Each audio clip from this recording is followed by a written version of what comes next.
approach. That means, in addition to vehicle electrification, we will offer multiple options, such as compressed natural gas, biogas, bioethanol, and green hydrogen. Taking advantage of India's animal wealth, we will start production of biogas from cow dung.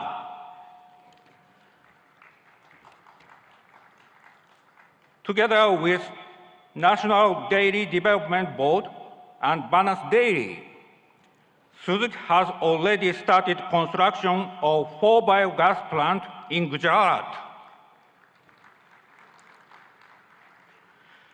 Suzuki Group will always work to provide a variety of sustainable customer-oriented mobility options. Thank you for your kind attention. Thank you very much, sir.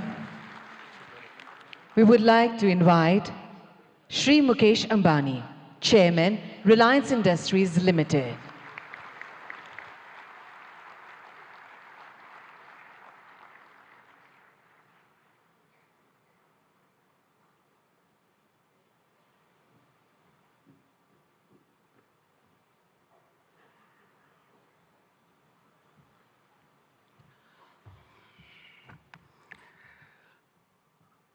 Most respected Prime Minister Shri Narendra Bhai, Honorable Chief Minister Bhupendra Bhai Patel ji, distinguished guests and dignitaries from all over the world, ladies and gentlemen. Welcome to Gujarat and the 10th Vibrant Gujarat Summit, the most prestigious investor summit in the world today. No other summit of this kind has continued for 20 long years and going from strength to strength. This is a tribute to our Prime Minister, Shri Narendra Bhai Modi's vision and consistency. I have been one of the fortunate few to have participated in every single edition of Vibrant Gujarat. I have come from the city of the gateway of India to the gateway of modern India's growth, Gujarat. I am a proud Gujarati. Mane Gujarati hovanu abhiman છે.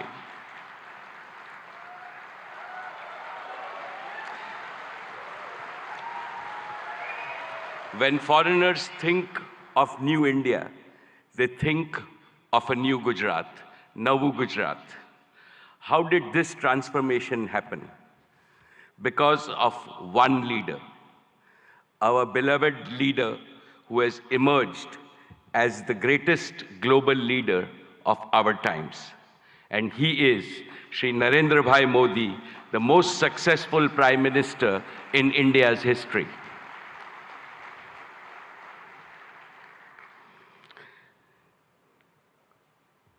About Narendra Bhai, when you speak, the whole world not only listens, but applauds you. My friends abroad ask me, what is the meaning of slogan that millions of Indians are chanting, that Modi hai, to mumkin hai.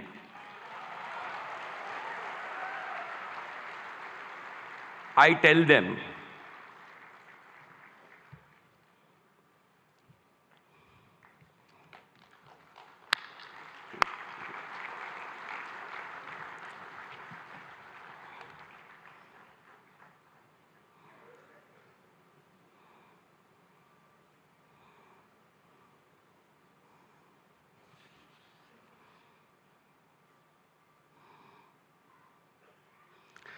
most respected Shri Narendra Bhai Modi ji, when you speak, the whole world not only listens, but applauds you.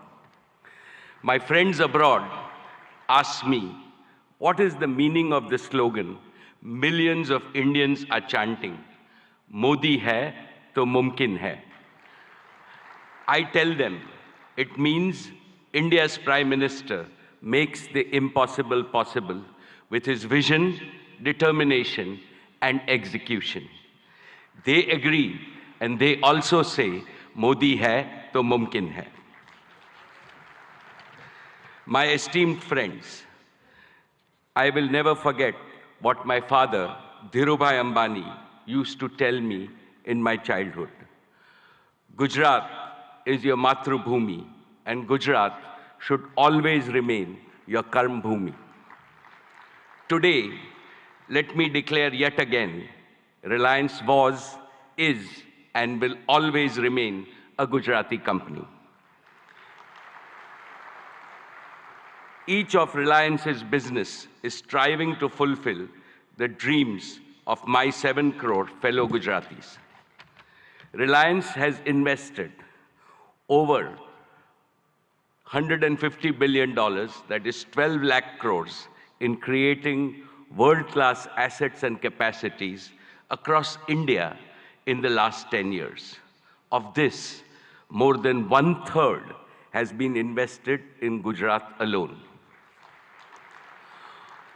Honorable Chief Minister Shri Bhupendra Bhai Patel ji, today I would like to make 5 commitments to the people of Gujarat.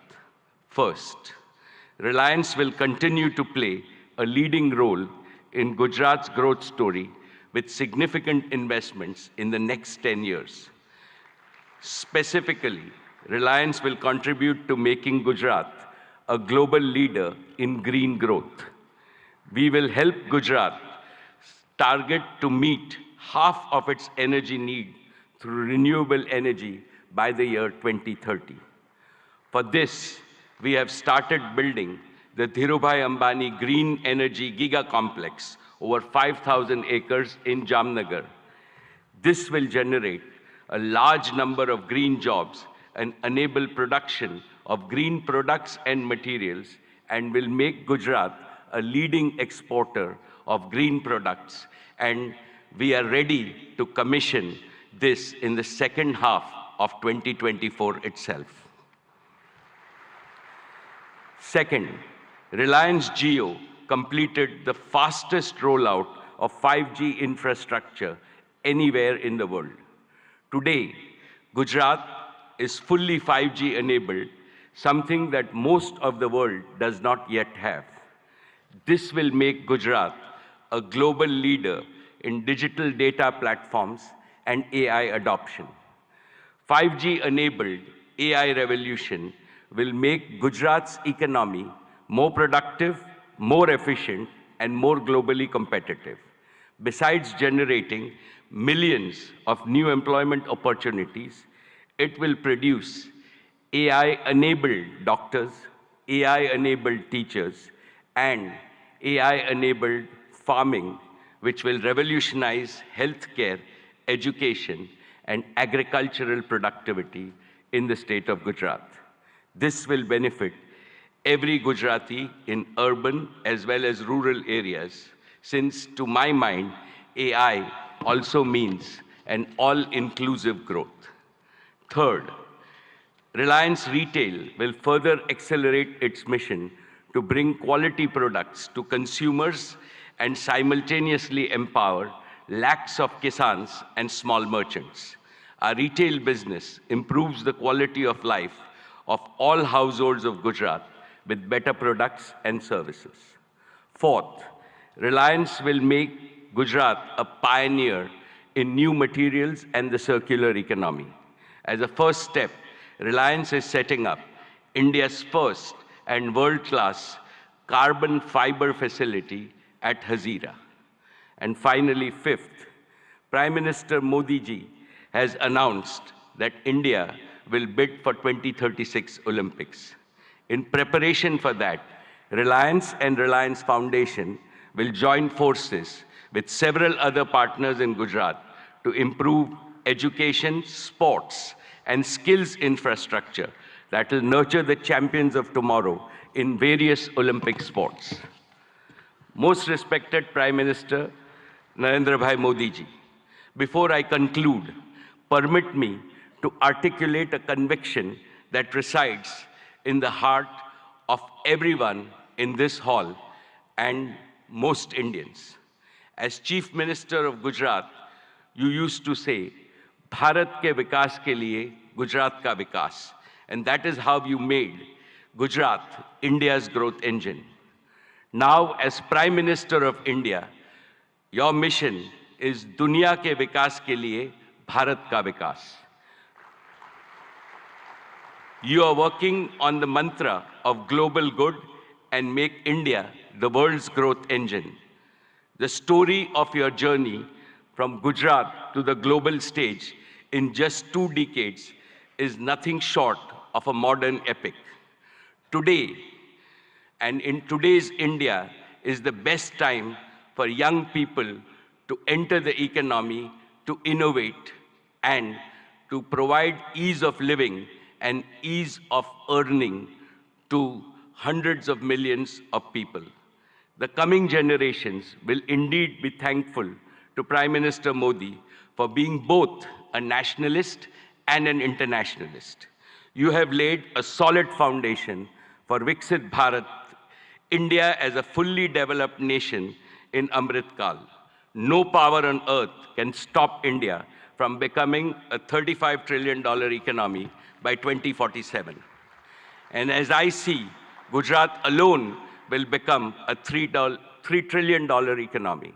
Therefore, I am confident, every Gujarati is confident, and every Indian is confident that the Modi era will take India to new summits of prosperity, progress, and glory. Thank you very much, sir. Jai Gujarat, Jai Jai Garvi Gujarat, Jai Hind. Thank you very much, sir. We would now like to invite Mr. Sanjay Mehrotra, CEO, Micron Technologies USA, to deliver his address.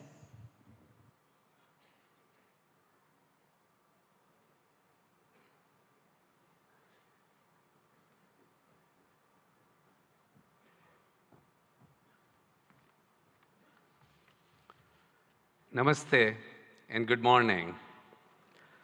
I would like to open by thanking Prime Minister Modi ji.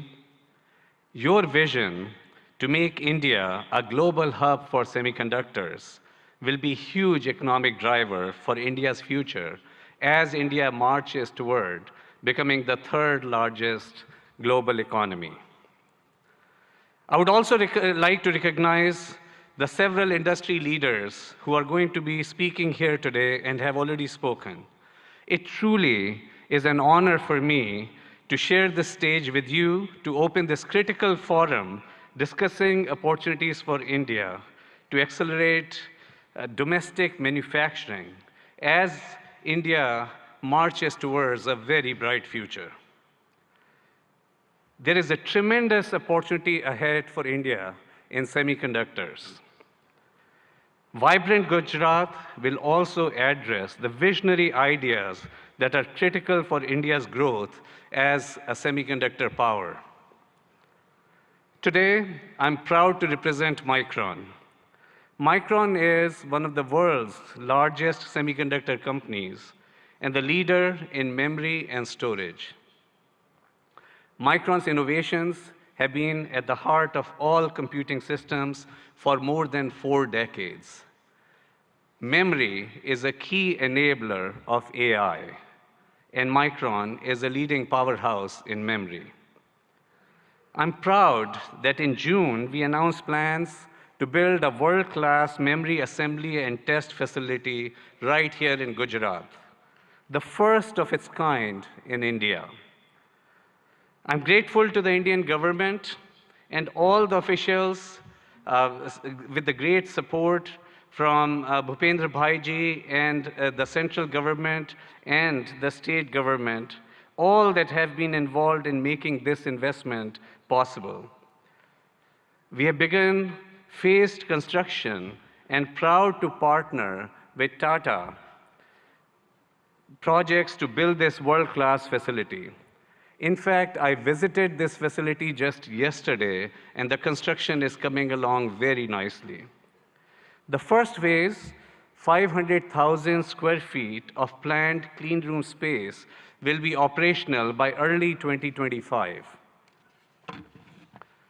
Hiring has already begun, and we estimate that this project will create 5,000 new direct jobs for Micron here in Sanand, Gujarat, and will also create an additional 15,000 community jobs over the coming years. The combined investment by Micron and the government over the course of both phases could reach up to 2.75 billion US dollars. Government support will help fund the project and facilitate access to essential semiconductor infrastructure and resources, which will drive innovation and enhance local talent development. We see our investment helping initiate a cluster of semiconductor investment, building momentum that will benefit India's manufacturing goals. We are hopeful that our investment will help catalyze other investments in the sector, strengthen India's manufacturing capability, drive innovation, and support broader job creation. In fact, I'm pleased that my good friend Jeffrey Chen, who's going to be speaking here soon, of Simtech, is considering bringing his substrate manufacturing capabilities here to Gujarat in support of Micron's plant here.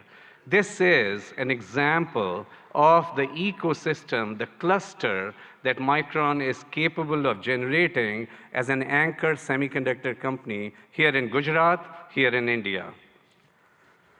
We are proud to partner with India to bring advanced semiconductor memory assembly and a greater technology manufacturing ecosystem to Gujarat. Together, we are building the future of technology manufacturing, not just for Micron, not just for Gujarat, not just for India, but for the world. Thank you. Thank you very much, sir. We would now like to invite Shri Gautam Adani, Chairman, Adani Group.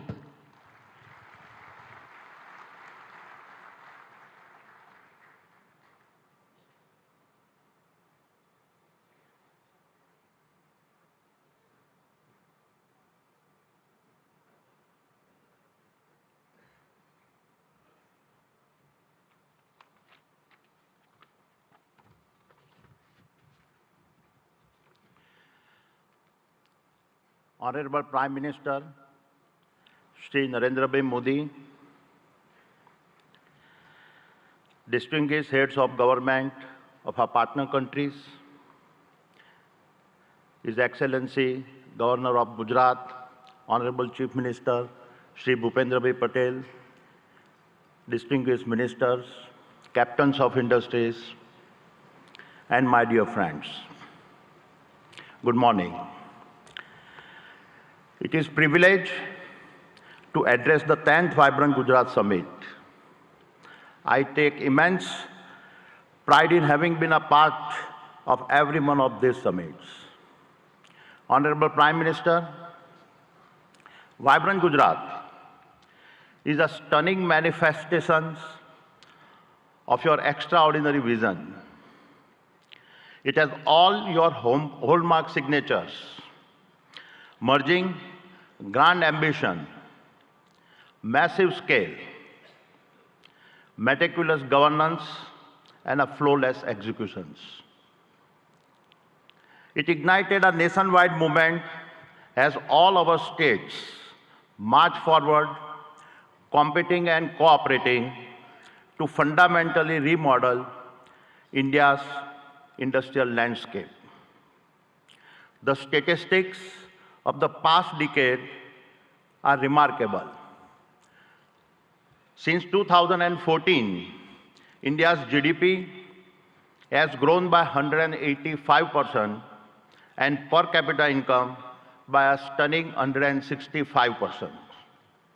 This achievement is unparalleled, especially considering this decade's geopolitical conflicts and a pandemic challenges. Honorable Prime Minister, your achievements on the international stage are equally remarkable. You have taken us from a country seeking a voice on a global platforms to a nation that now creates the global platforms. The Solar Alliance platform, an initiative you conceptualized, and your leadership at the G20 platform set a benchmark for a more inclusive world order. Adding the Global South to the G20 is a defining moment in our modern history. Honorable Prime Minister, you don't just predict the future, you shape it. You have reoriented India to become the world's fastest growing nation and position her as the global social champion driven by the two philosophies of Vasudhaiva Kutumbakam and a Vishwaguru. And the best is yet to come. With your foresight in harnessing India's youth to build a Viksit Bharat and make India a fully developed nation by 2047, you have ensured that the India of today is poised to shape the global future of tomorrow. Honorable Chief Minister,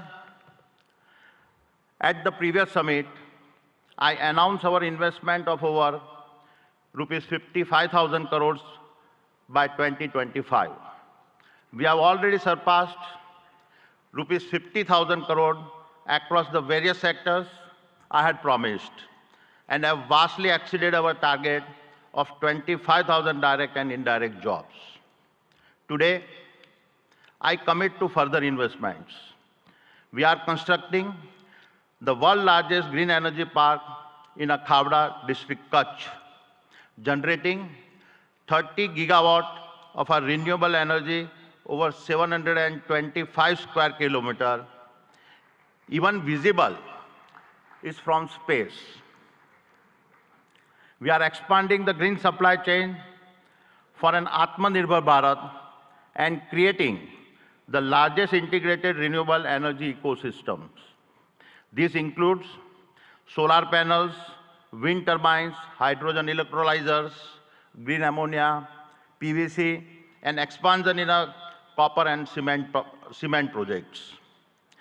Over the next 5 years, the Adani Group will invest over rupees 2 lakhs crore in Gujarat,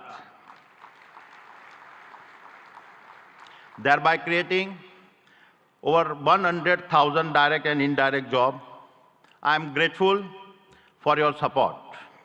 It is my commitment that I will do my part to contribute to a Viksit Gujarat.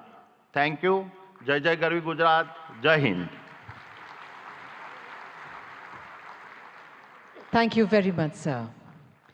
We would now like to invite Mr. Jeffrey Chun, Global CEO, Simtech, South Korea.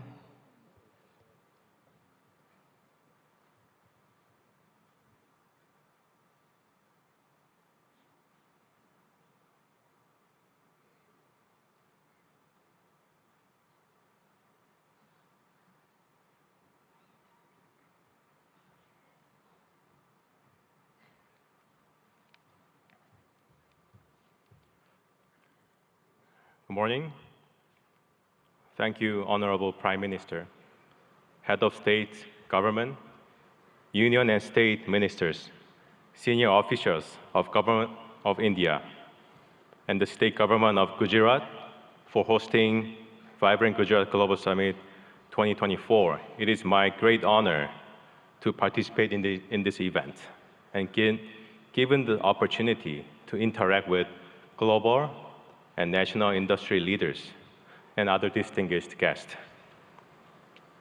As a supply chain partner for the semiconductor assembly and test industry, we, SIMTech, provide the best-in-class semiconductor packaging IC substrates and high-density interconnect printed circuit boards to our industry-leading customers. We are very excited to share our own angle to the India project as a co-location investment. Following our major customer, Micron's project in the state of Gujarat. I would like to emphasize that this is not our first time supporting our key customers' supply chain network with co-location investment. We have already done our project with Micron in China more than 10 years ago. We have recently executed another project in Malaysia together.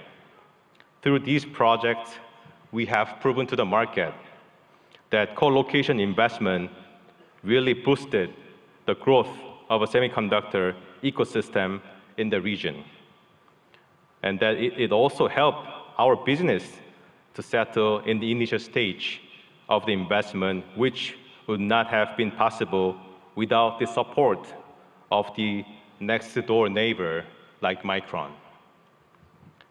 Vibrant Gujarat Global Summit 2024 showcases the global movement of creating a new supply chain network in a fast-growing nation like India. And SIMTech, as a company from Korea, is very proud to be part of this movement to achieve a new milestone, making a prosperous Gujarat for self-reliant India supply chain.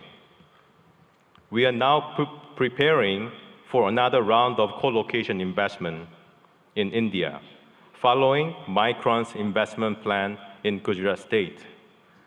And I'm very pleased to share the progress with the audience today that with the support from the central and state government, we are ready to make an investment, a significant investment in India and create thousands of job opportunities for high-skilled talents in the state of Gujarat together with Micron.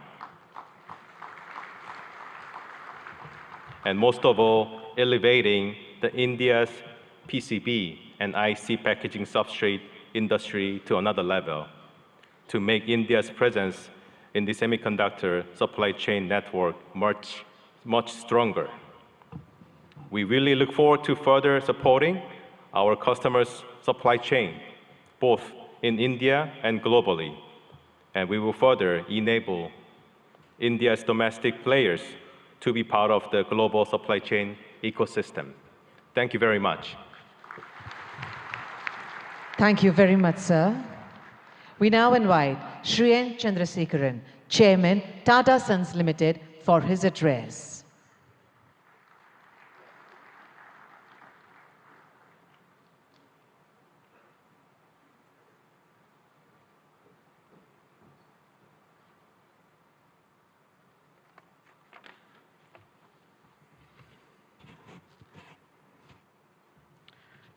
Honorable Prime Minister Shri Narendra Modi ji, Honorable Chief Minister Shri Bhupendra Bhai Patel ji, Governor of Gujarat, distinguished heads of states, ministers, ladies and gentlemen. It's truly a great privilege and honor to attend and share a few thoughts on the 10th edition of Vibrant Gujarat Global Summit. The steady and spectacular progress of Gujarat consistently over such a long period of time clearly demonstrates the visionary leadership and the mindset of our Honorable Prime Minister Narendra Modi ji. Thank you, sir, for your leadership to Gujarat and to the whole country and to all of us. The impact of economic development has also resulted in tremendous social development. Gujarat clearly has established itself as the gateway to the future. For the Tata Group, Gujarat is a very special place. The Tata Group's origins started in Navsari, the birthplace of our founder Jamshedji Tata. The Tata Group started its presence here in 1939 with Tata Chemicals, 85 years ago. Today, 21 of our Tata Group companies have a very strong presence, from Tata Power, Tata Motors, Tata Consultancy, our defense company Advanced Systems, Hotel, Tata Steel, and all our retail companies, and Air India, and many other companies. The group employs over 50,000 people in the state of Gujarat. Recently, we have made significant commitments to expand our presence in the state of Gujarat. Sanand is becoming home for all our electric vehicles technology. We expanded the footprint in Sanand with additional capacity so that we can meet the growing demands of the electric vehicles. We concluded and are about to launch the building of a huge gigafactory for 20 gigawatts of lithium-ion batteries in Sanand. The project should start construction in the next couple of months. Then we also are building the C-295 defense aircrafts, initially in Vadodara and then in Dholera, and that work is going on full swing. The Tata Group has also made a commitment and is on the verge of concluding and announcing a huge semiconductor fab in Dholera. And we are about to complete these negotiations and start in 2024. In addition to that, the Tata Group is also building, in partnership with the Government of India and Gujarat government, an Indian Institute of Skills Institute, which will be constructed over 3.2 lakh square feet and should be fully operational and will train more than 25,000 professionals every year, primarily in advanced manufacturing, electric vehicles, advanced electronics, and then hospitality. And the project's first phase will be launched in March 2024. In all, we see Gujarat as a very, very important destination, not only for business growth, but for the future advanced technology industries that India is looking to grow at. With all this, Gujarat is one of the most important destinations for the Tata Group, and we hope to play a very important role in the future of the economic development of this state. Thank you once again, Honorable Chief Minister, for inviting me, and thank you, Prime Minister, for your leadership. Thank you very much, sir. We now invite Mr. Sultan Ahmed bin Sulayem, Chairman, DP World, UAE, for his address.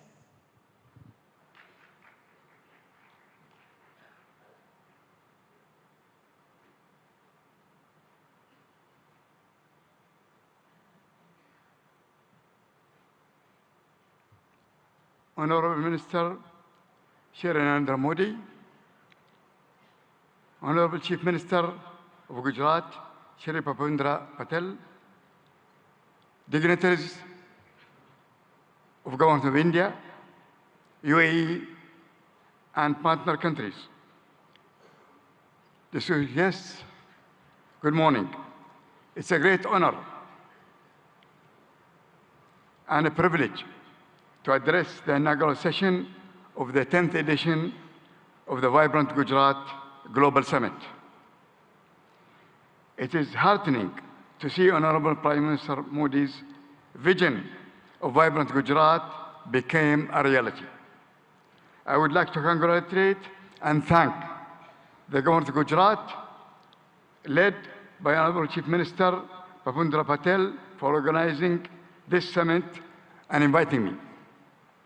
The 10th edition of the Vibrant Gujarat Summit truly showcases its exponential rise as India's premier business forum, guiding the nation to Honorable Prime Minister's vision of Viksit Bharat 2047.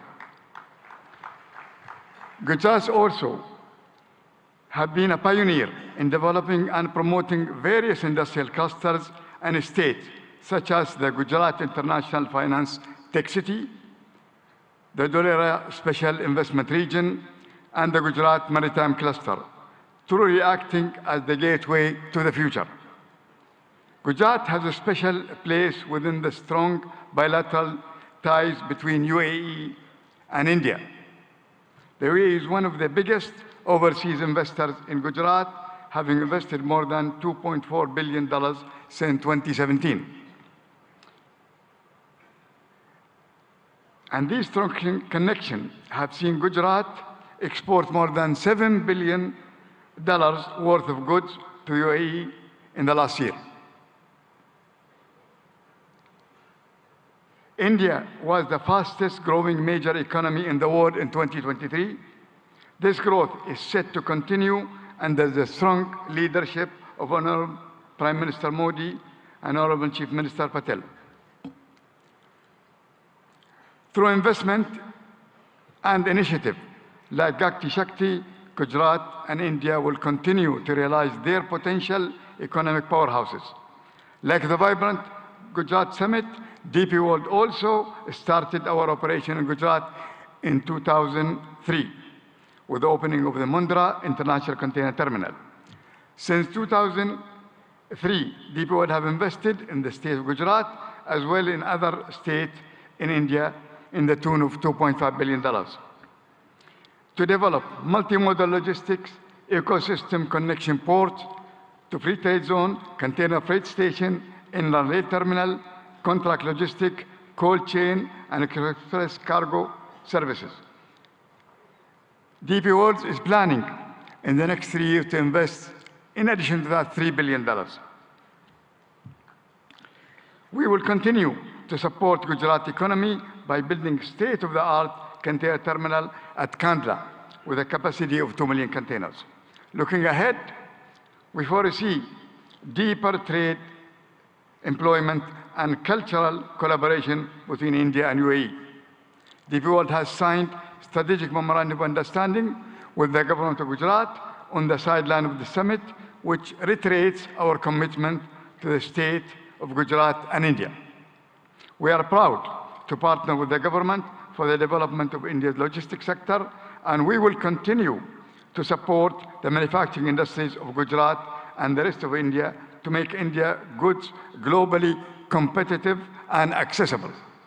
I am grateful to the government of Gujarat and to the organizer for inviting me to this summit, and I am certain that the 10th edition of Vibrant Gujarat will set new benchmarks for success for years to come. Thank you very much. Thank you very much, sir. We now invite Mr. Shankar Trivedi, Senior Vice President, NVIDIA Global Field Operations, for his address.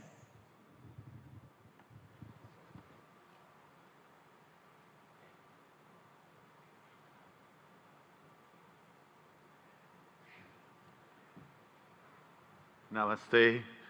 Good morning, Honorable Prime Minister Narendra Bhai Modi ji, Honorable Chief Minister Bhupendra Bhai Patel ji, distinguished heads of state and leaders of government, and captains of industry, ladies and gentlemen, ane bhaiyo ane behno. It's such a pleasure and honor to be part of so many giant captains of industry here as a humble Ahmedabadi boy who started many years ago, went to IIT Delhi, and now I have the privilege of representing NVIDIA at this summit.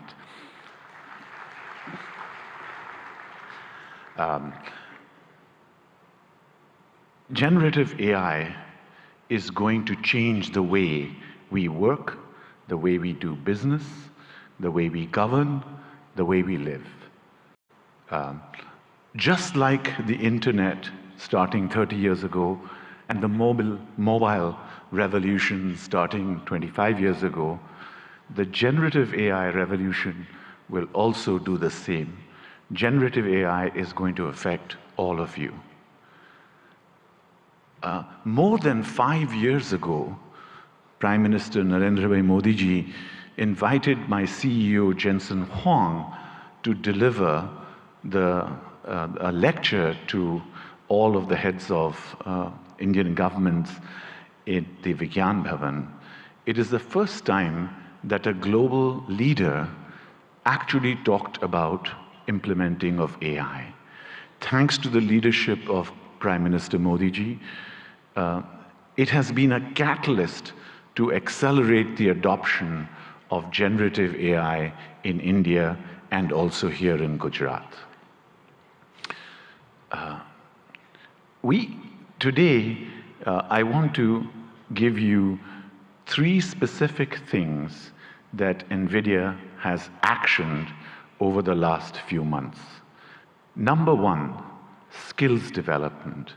We have created digital content that can be delivered online and in person to hundreds of thousands of students, developers, researchers, and technical institutions. We are already rolling out this curriculum content on generative AI to all of our business partners here in India, especially the global systems integrators. We are now most willing and keen and eager to partner with universities and technical institutions here in Gujarat and elsewhere in India to deliver this compelling content to the hundreds and thousands of developers in India. India has scale, India has talent, India has amazing data, India has a unique culture. Sovereign generative AI requires scalable AI data center infrastructure, hardware and software in order to be successful. So secondly, I'm delighted to tell you that we are partnering with all of India's leading business groups, the Tatas, Reliance Group, and many others, to set up state-of-the-art AI data center facilities and provision them here in India. Specifically today, I'm very happy to inform you that our partner Yotta is setting up a state-of-the-art AI data center here in Gift City, and it will be available and go live before the end of March.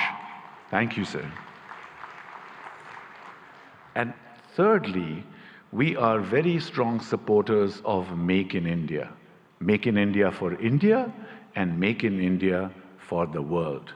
Our partners such as NetWeb and others, Eviden, Atos, are actually already making state-of-the-art AI hardware for consumption here in India and elsewhere in the world. And we are working strongly with partners both in the upstream semiconductor and ecosystems such as Sanjay and his company at Micron and other semiconductor ecosystem partners, as well as downstream partners such as our system OEMs, our ODMs, our contract manufacturers, and other data center providers to establish a very strong AI electronics ecosystem in India, which can service not just here in India and Gujarat, but also the global economy. Thank you again, sir, and it's a pleasure and privilege to be here. Jai Hind, Jai Garvi Gujarat, and of course, God bless America too. Thank you. Thank you very much, sir.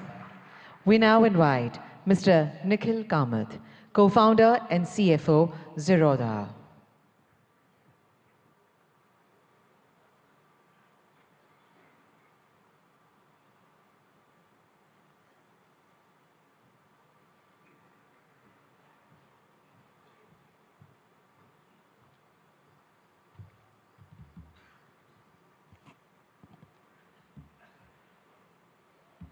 I only have 3 minutes today, so I won't waste too much time by talking about me or setting context. Picture a 17-year-old boy, a school dropout in Bangalore from 20 years ago, not particularly smart, not too educated, and no capital at hand. Bangalore from 20 years ago was a lot quieter, greener, without the vibrance that one might associate with Bangalore today. The fact that I'm able to stand here today in front of all of you, people I have idolized for so long, that opportunity to me has been incredible, and that to me is the India story. I often hear people talking about what India could be 10 years from now, what needs to change, or the fact that we will arrive in 10 years, in 5 years, or a certain period of time from today. I think we are standing too close to the trees and not seeing the forest, because the India I am in today, that is the India that to me has already arrived.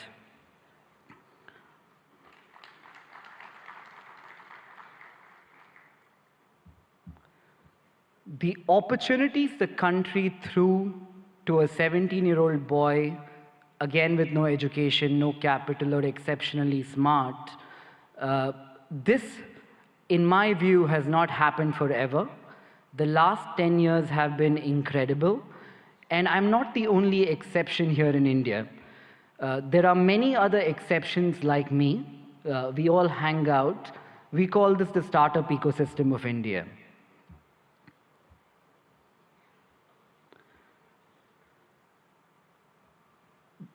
The big change in India from the last decade, in my opinion, also has been that entrepreneurship has moved from something that we have all watched around us, heard in movies, or thought could happen, something that we aspire to entrepreneurship today, which is something that we all are actively trying. You could take an example of this being a housewife watching Shark Tank, a small-time shoe salesman selling online on Flipkart. These are not stories that existed 10 years ago. To that one man in the audience here today, who in my opinion has facilitated this stable ecosystem for people like me to thrive, and millions of other who we call the youth of India to thrive, I would like to say thank you, Modi ji, for having created this ecosystem for all of us.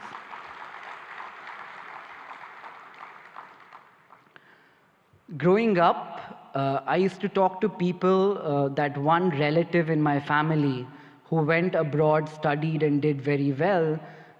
Traveling to the West seemed to be the best thing that could happen to anybody. Today, when I talk to Indians in the West who have done very well, the only thing I hear from them, it's a very young word, I call it FOMO, the fear of missing out. They're talking about India as the story that they fear missing out today. That change which has happened in the last 10 years is so evident to see that it makes me feel proud, it makes me feel like I'm in the right place at the right time, and that place today is India.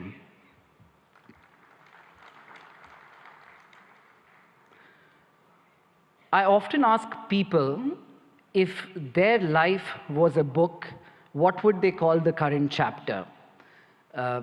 It's a good question for all of us to ask ourselves. When I look at India and I ask myself, what would be this chapter in the book of India? The first word that came up in my mind was arrived. And finally, as I stand here in a room full of politicians, diplomats, dignitaries, mentors, I don't look upon this ecosystem as potential, as the way I'm looking at this today is we're all potential partners in a story that could change the global economic landscape today, and that story is India. And to all the foreign investors here, India is seemingly looking like the coolest party in town. I think what you need to be aware of is if you arrive too late, you might not get in. So I'd like to thank everybody, thank Modi ji for this opportunity. Thank you, everyone. Thank you very much, sir. Today we have with us dignitaries from a number of countries. We would like to invite them to share their thoughts with us today. We would like to invite His Excellency Mr. Shin Hosaka, Vice Minister for International Affairs, Japan.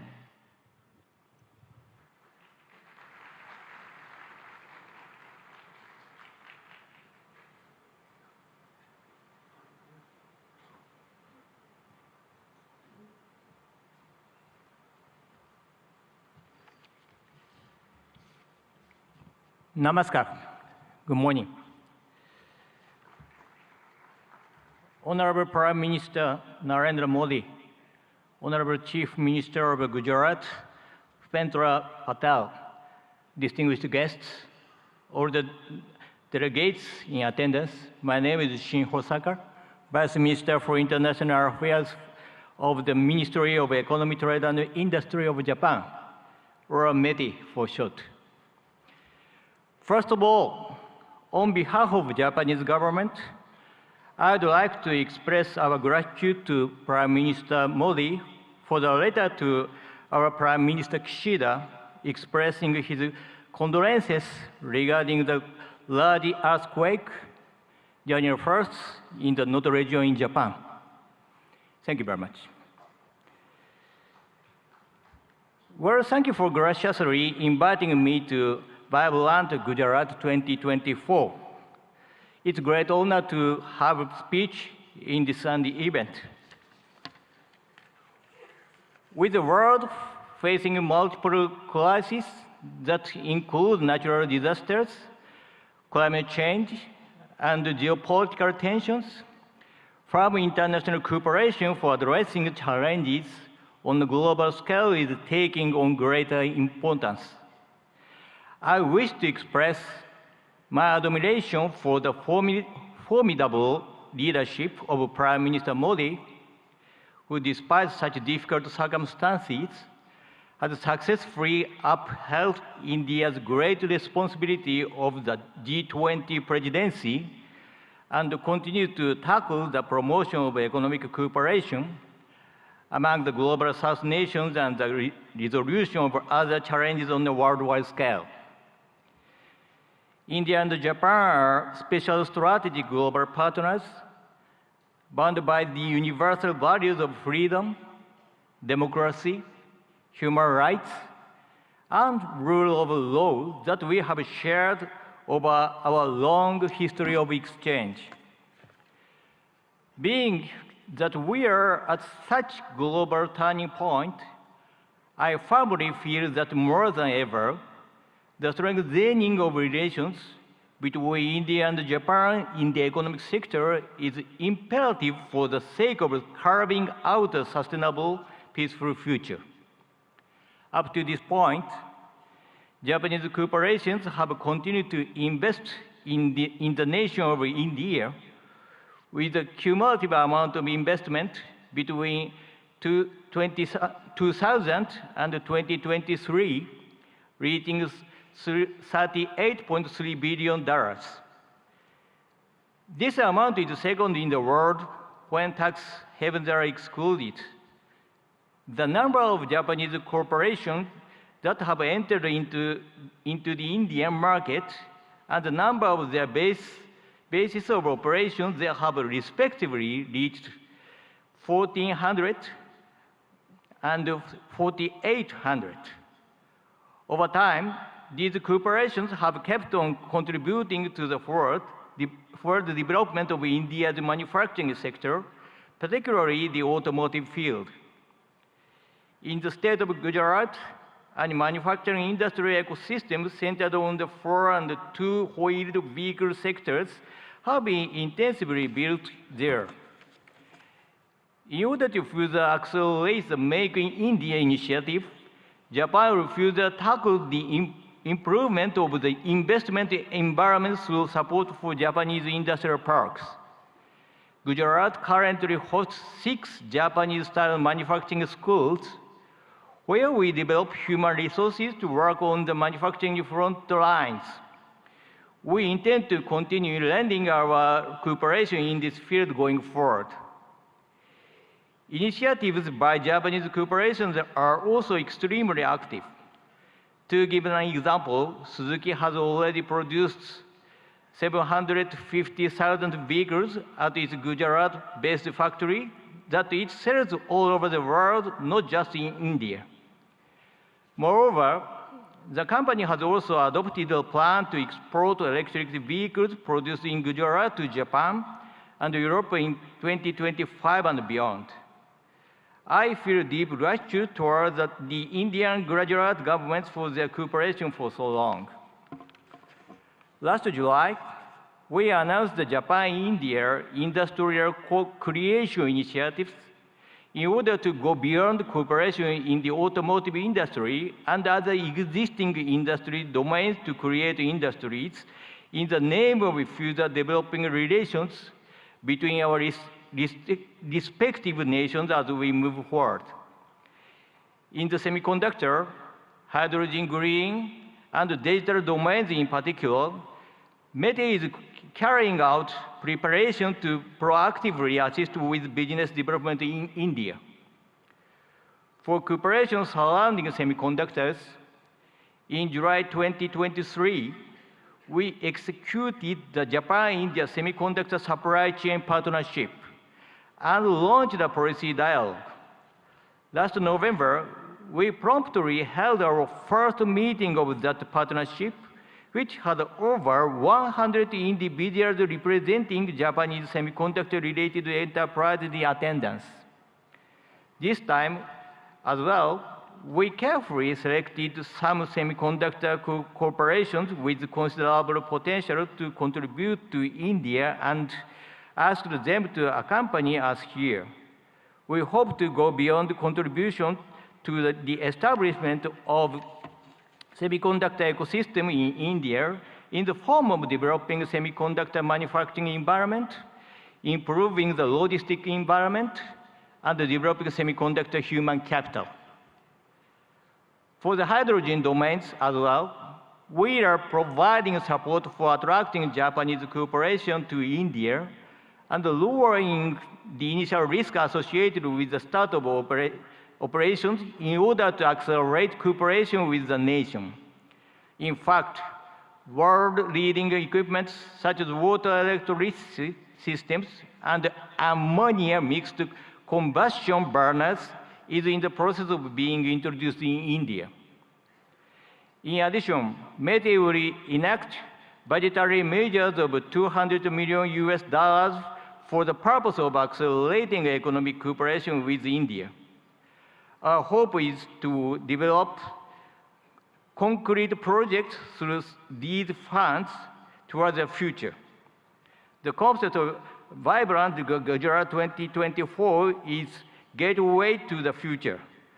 Let Japan, with its accumulation of technology, and India, whose growth is just beginning, join hands in driving forward the international society and carving out the future of the world. I will close my speech with the pledge of cooperation as a representative of Japan, India's best friend. Thank you for being such an attentive audience. Thank you very much. Thank you very much, sir. We now invite His Excellency, Mr. Ibrahim Yusuf Al Mubarak, Assistant Minister of Investment, Kingdom of Saudi Arabia, for his address.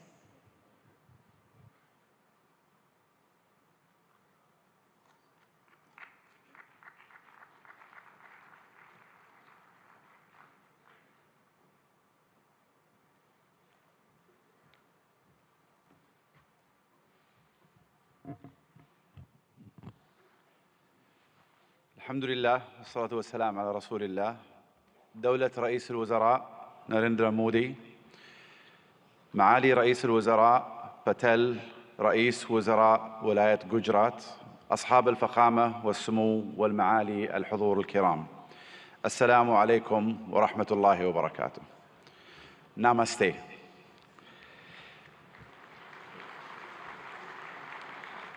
يشرفني الانضمام إليكم هنا في ولاية جوجرات، والتي تجمع اليوم قادة حكومات وقطاع الأعمال والاستثمار من جميع أنحاء العالم، وأنقل لكم تحيات مولاي خادم الحرمين الشريفين الملك سلمان بن عبد العزيز آل سعود، وسمو سيدي ولي العهد ورئيس مجلس الوزراء الأمير محمد بن سلمان إلى حكومة الهند بقيادة دولة الرئيس مودي، لاستضافتها لهذه النسخة 10 من قمة جوجرات العالمية النابضة بالحياة.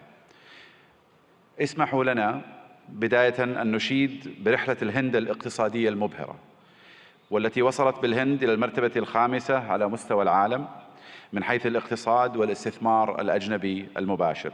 كما نهنئكم على رئاستكم الناجحة لمجموعة 20 كصوت للاقتصادات الناشئة، وهو مما يهمنا بالتأكيد كعضو في مجموعة 20، إضافة إلى أننا نفخر بانضمامنا إلى البريكس في هذا العام.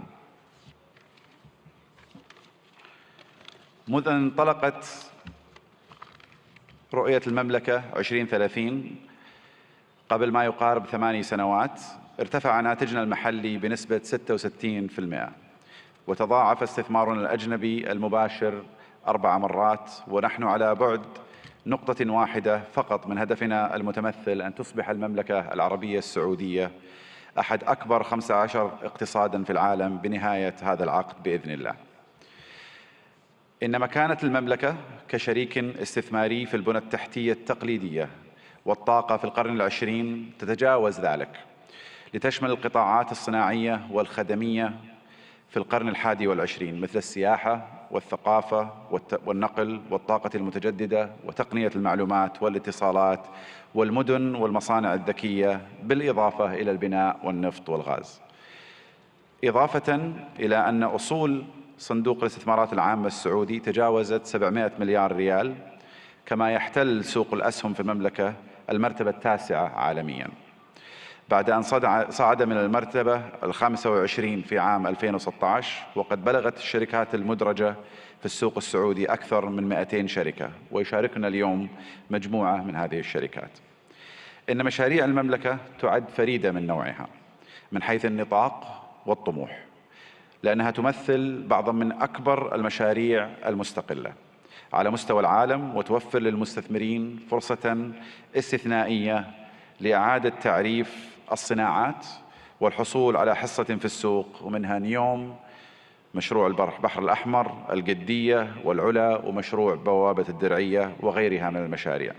وخلال هذه القمة ستتاح لكم الفرصة لمعرفة المزيد مباشرة من الأشخاص الذين صمموا هذه المشاريع وقادوها منذ البدايات.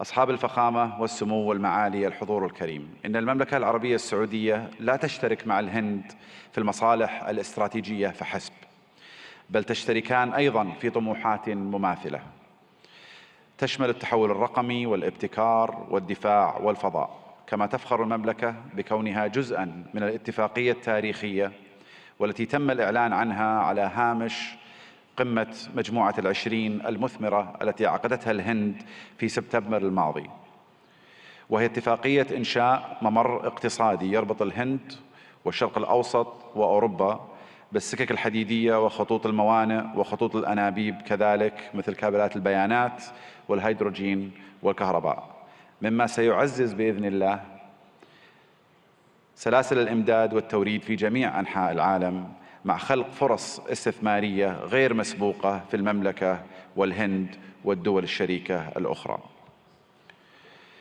في الختام أشكر مضيفين الكرام جميعاً على استضافتنا، ونسأل الله لهذه القمة التوفيق والنجاح وأشكركم جميعا على اهتمامكم وحسن الاستماع. شكرا جزيلا والسلام عليكم ورحمة الله وبركاته.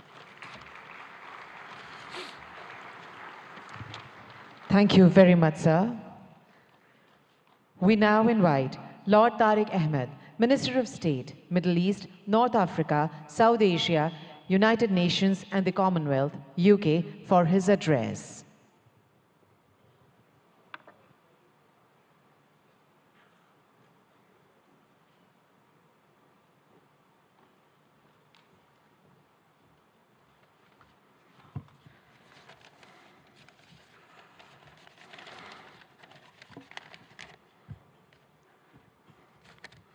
Honorable Prime Minister Narendra Modi ji, Chief Minister, President, Your Excellencies, ladies and gentlemen, and keeping with the tradition, I too can use the phrase, Bhaiyo aur Behno.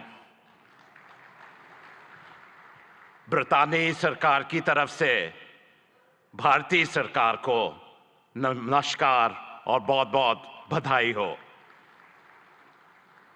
मुझे बड़ी खुशी है कि आज ब्रितानी का सरकार का नुमाइंदा एक ऐसा इंसान है जिसका हिंदुस्तान से एक गहरा ताल्लुक है। Prime Minister Modi ji, you defined the living bridge between our United Kingdom and India.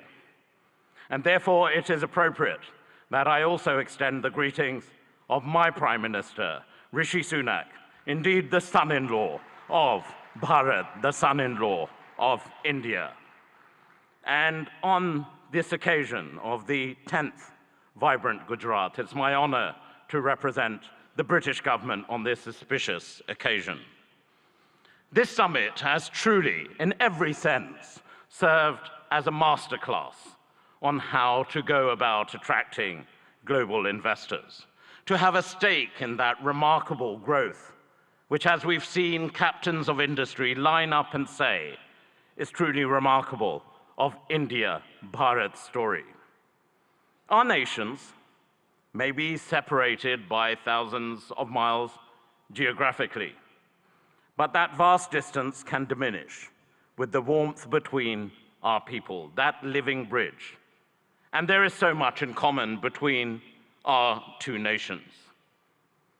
I'm going to park the whole theory of cricket for a moment, but that is an important bridge.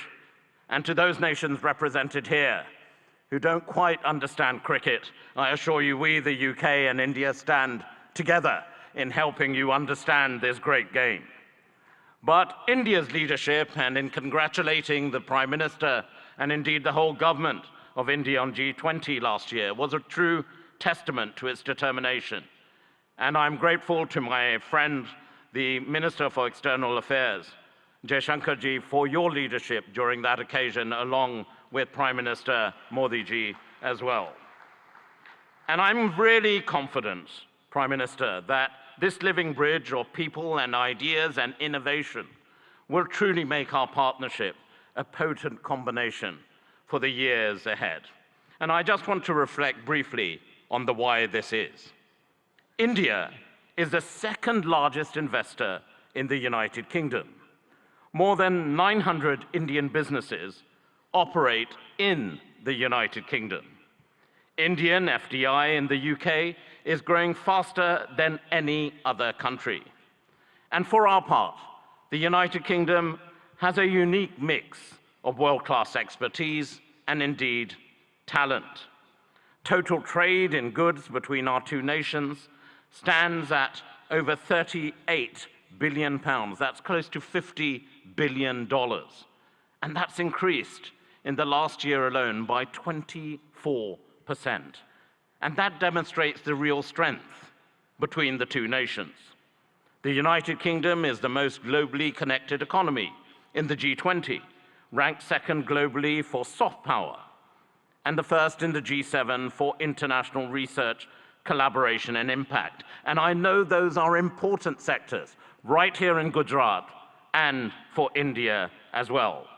And we've heard already a great deal about green finance. London is also #1 globally for green finance. And that's why we are truly ambitious. We are excited by the potential of our partnership with India and in particular with the state of Gujarat. And the United Kingdom is collaborating on many exciting projects in how we develop our relationship with Gujarat as we move forward.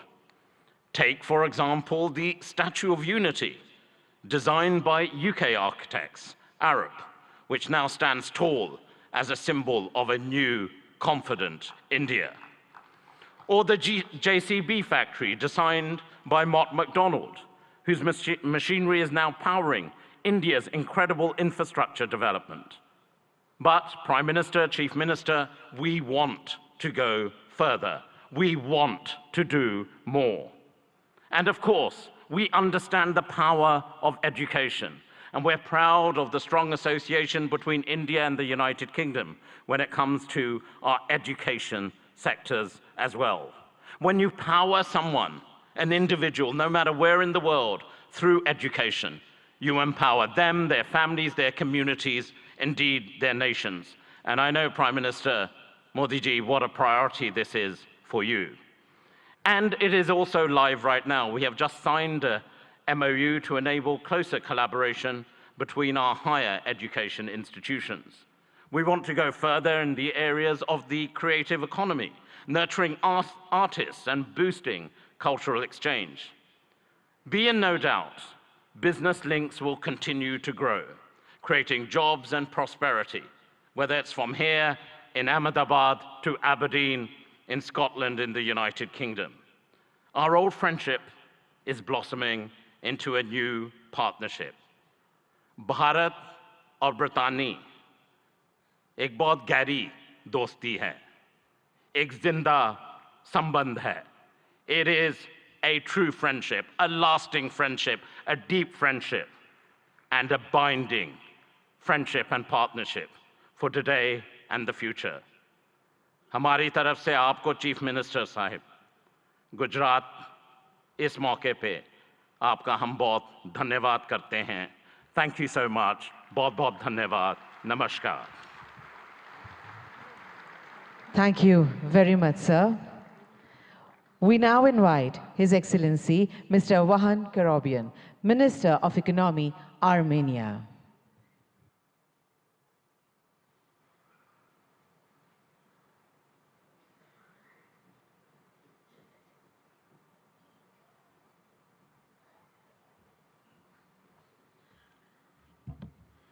Honorable Excellency Prime Minister Shri Narendra Modi, Honorable Chief Minister of Gujarat Devender Patel, Excellencies, distinguished guests, ladies and gentlemen. Welcome to the vibrant Gujarat 10th Global Summit. As Minister of Economy of Armenia, I'm delighted to share the remarkable strides of our nation has made, especially in the realm of technology, trade and investment. Our economy is doubled in 3-year time, and economic boom has not only reshaped our domestic landscape, but also positioned Armenia as the most advanced economy within the Caucasus and Eurasian Economic Union. In the burgeoning tech sector, dynamic trade environment and attractive investment opportunities in Armenia have drawn global attention. Our commitment to continuously improving a business-friendly environment is evident in our progressive policies, which have been instrumental in catalyzing growth and innovation. For example, with our good friends from United Arab Emirates, we managed to increase our mutual trade by 10 times to $2 billion in just 2-3 years, building firm trade bridges between different fragments of the world economy.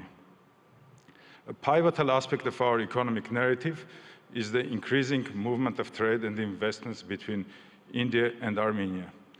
This bilateral investment flow is a testament to the deepening economic ties between our nations. It's heartening to see Armenian investments finding a fertile ground in India, and likewise, Indian investments flourishing in Armenia. We see investments in high-tech manufacturing, metallurgy, mining, jewelry and diamond cutting, and other sectors. Armenia may also contribute to semiconductor efforts of Gujarat and India, especially in R&D services. We have homed R&D centers for several semiconductor companies, such as Cisco, Microchip Technology, AMD, Siemens, NVIDIA, Synopsys, and others. Given this promising potential, it's crucial for both the Armenian and Indian governments to further encourage and develop this mutual trade, logistics, and investment opportunities. By doing so, we can unlock new avenues of collaboration, foster innovation, and pave the way for a prosperous future. Armenia's strategic position within the Eurasian Economic Union opens up additional prospects. Leveraging this position can benefit businesses looking to tap into the expansive Eurasian market, facilitating industrial development, trade, logistics, and joint ventures. Honorable Prime Minister, recently, Prime Minister of Armenia announced Crossroads of Peace project that is aimed to strengthen logistics and economic connectivity across the region. As we convene at this summit, I offer you to explore the logistics opportunities to connect India and Europe via Iran's Chabahar, Armenia, and Georgia. This multimodal transport route, which is under development now, may become a competitive linkage between Europe or Eurasia and India. For centuries, Armenian traders were actively engaged in trade between India and Europe.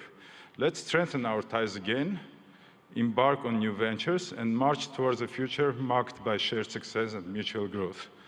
Thank you for the honor of presenting Armenia at this prestigious summit. Together, let's build a framework for sustained cooperation and mutual investments that benefits both our great nations and the region as a whole. Let's build the gateway to the future. Thank you. Thank you very much, sir. We now invite His Excellency, Mr. Tiit Risalu, Minister of Economic Affairs and Information Technology, Estonia.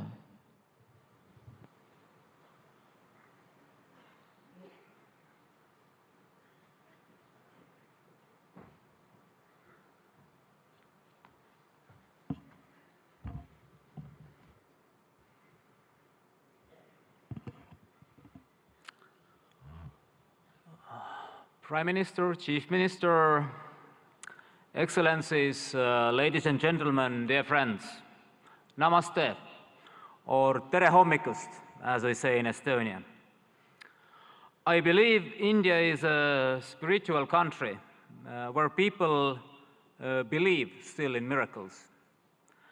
And let me present you one straight away. It's me standing here representing the Republic of Estonia, free and independent country with a population of 1.4 million.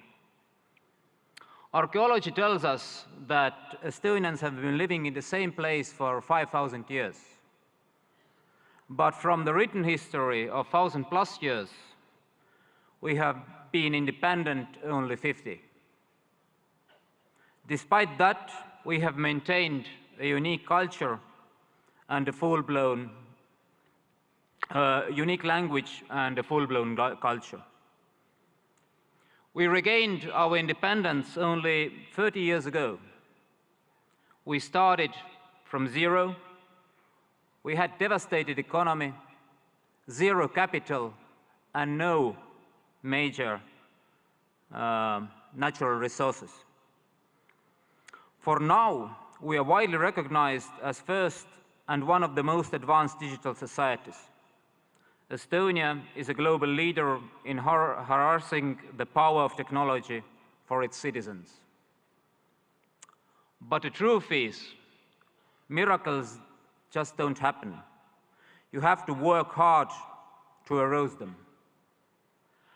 And that's why we are here, to work together with nations and regions who share the same values: democracy, rule of law, market economy, drive forward. India certainly has an instrumental role to play that those values prevail globally. You have proved it repeatedly, most recently with the excellent execution of the G20 presidency. Thank you again, Prime Minister Modi, for the leadership. Estonia is ready to work with you and offer our best knowledge on digital public goods, on e-governance, cybersecurity, green tech, educational technology, and personal medicine. And we know India grows when the states grow. So we're happy to work on all this with Gujarat, because Gujarat means growth. And then, if we work hard, we know the reward. In the end, the truth alone trumps. Thank you. Hope for a good cooperation. Thank you very much, sir. We now invite His Excellency Mr. Riyad Mazzour, Honorable Minister of Industry and Commerce, Morocco, for his address.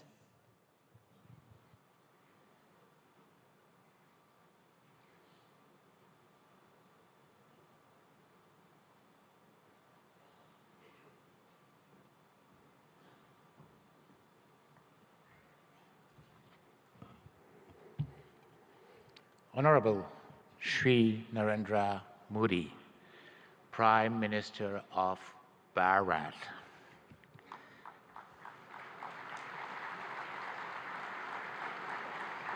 Honorable Chief Minister of Gujarat, Shri Devender Patel. Honorable Head of States, Chief of Governments, Ministers, Excellencies, ladies and gentlemen, it's my honor and distinct privilege to address this esteemed assembly at the 10th Vibrant Gujarat Global Summit, representing the Kingdom of Morocco. I'm deeply grateful for your gracious invitation extended to by the government of Bharat. This marks a significant milestone as Morocco proudly participate as a partner country for the second time in this globally acclaimed summit.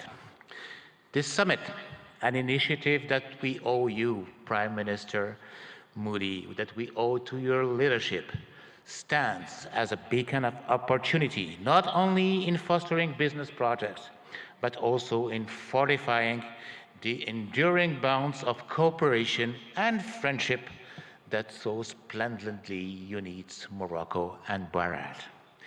The historical visit of our beloved King Mohammed VI to Bharat in 2015 and his meeting with you, Prime Minister, Honorable Prime Minister Modi, marked a new era in the cooperation between my country and Bharat, raising the level of bilateral relation to a strategic partnership.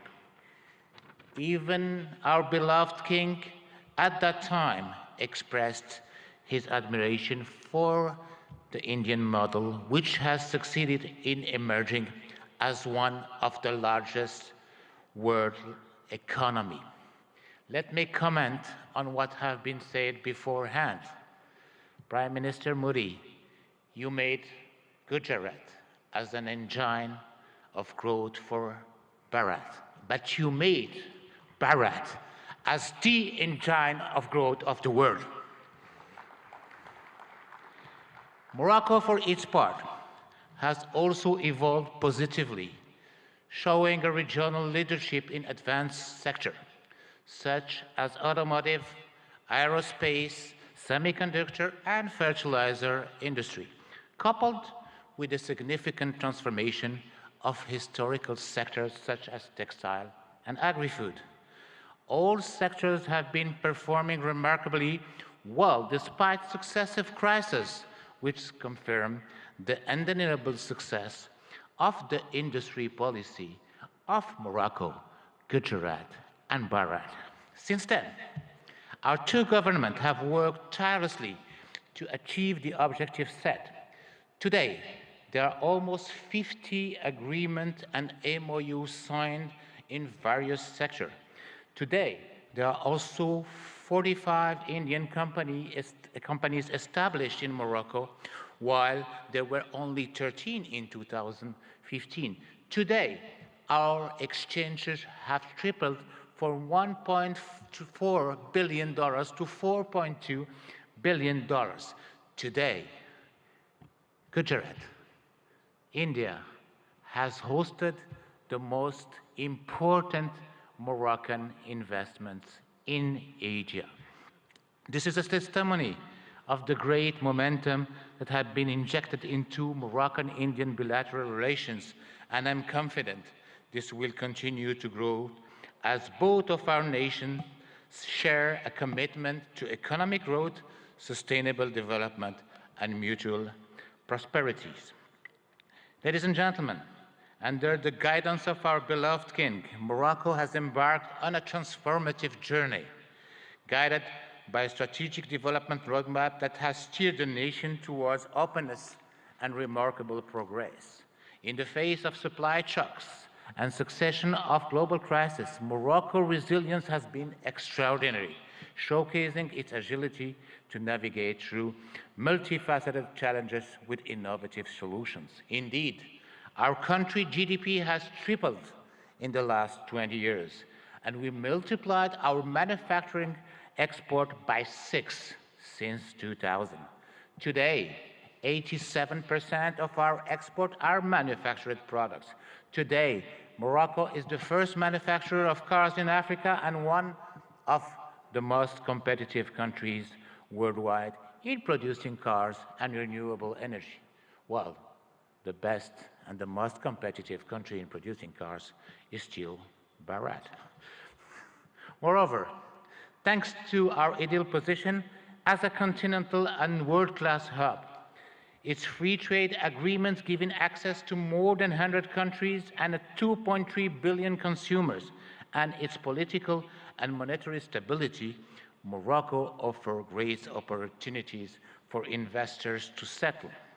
Ladies and gentlemen, given the commitment of my country in accordance with the high royal vision to the promotion of an active, solid, and supportive cooperation in a spirit of co-development and shared growth, Morocco and Bahrain can work closely through a South-South triangular cooperation to promote growth in Africa, India, and in the world.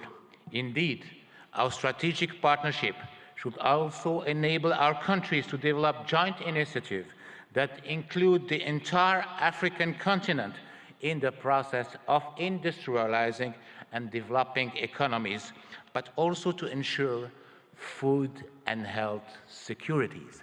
Ladies and gentlemen, the time is ripe for Morocco and Bahrain to forge a stronger, more dynamic partnership by leveraging our respective strengths and addressing the challenges together. We can create a future marked by shared prosperity, innovation, and growth. Thank you very much. Thank you very much, sir. We would now like to welcome His Excellency Mr. Prakash Sharan Mahad, Finance Minister of Nepal.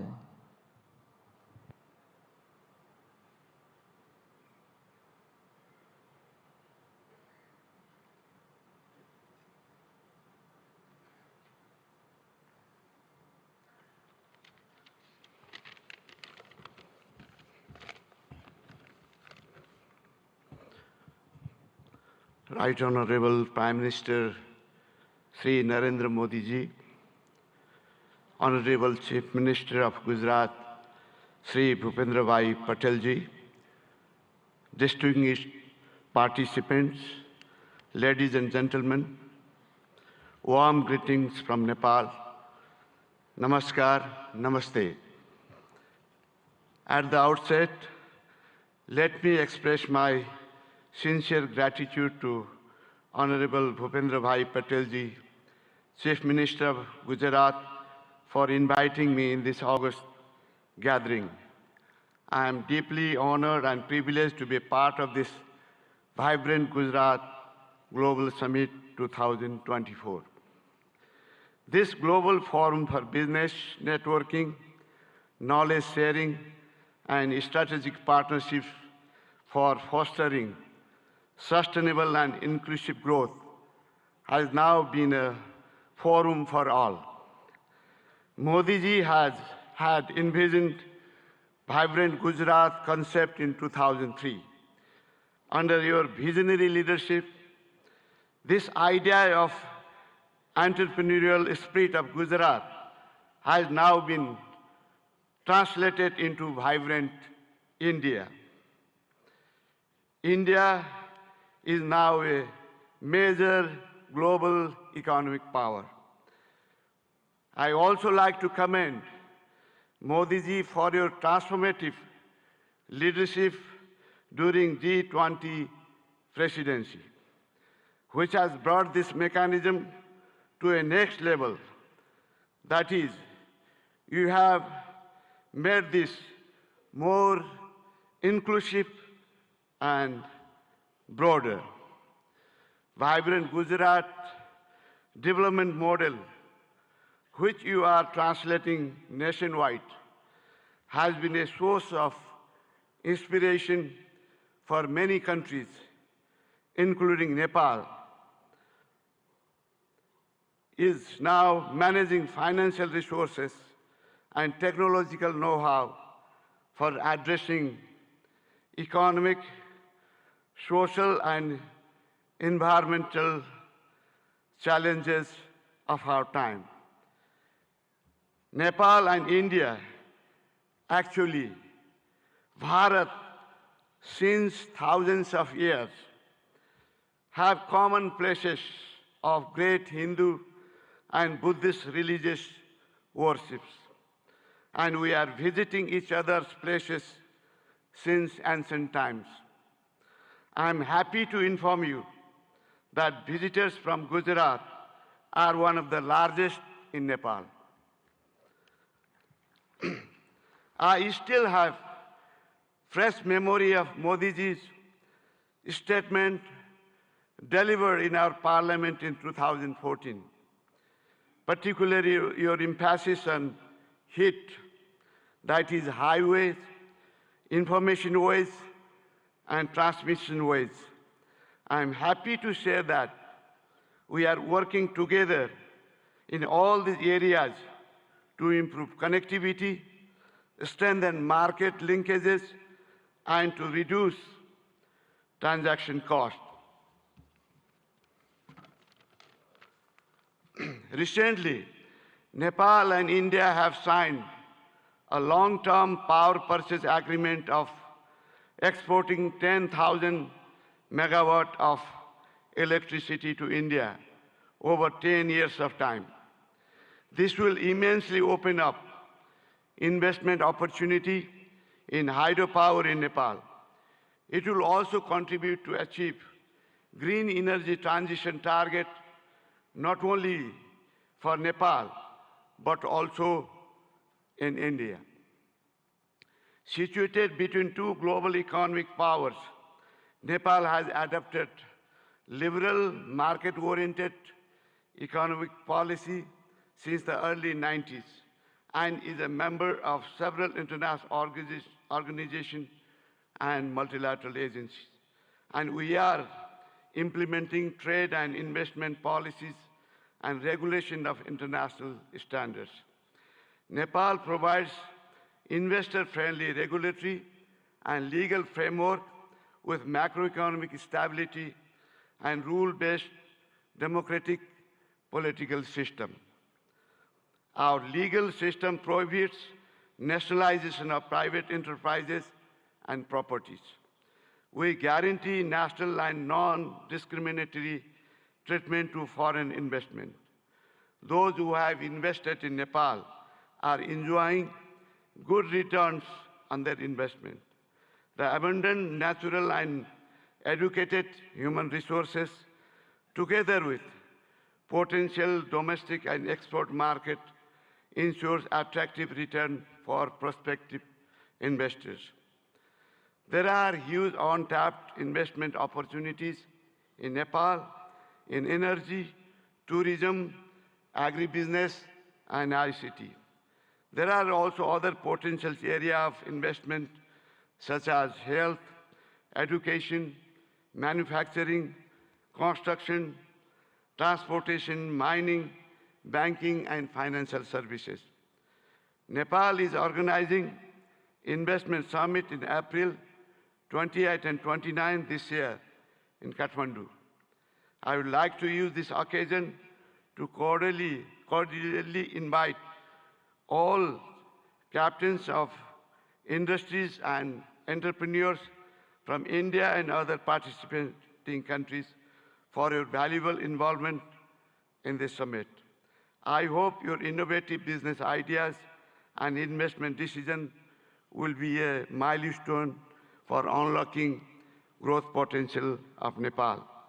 Once again, I would like to express my sincere thanks to the state government of Gujarat for providing me this opportunity to witness remarkable confluence of minds and energies in vibrant Gujarat Global Summit. I wish for the grand success of this summit. Thank you very much. Thank you very much, sir. We now invite His Excellency Mr. Tran Lu Quang, Deputy Prime Minister of the Socialist Republic of Vietnam, to deliver his address.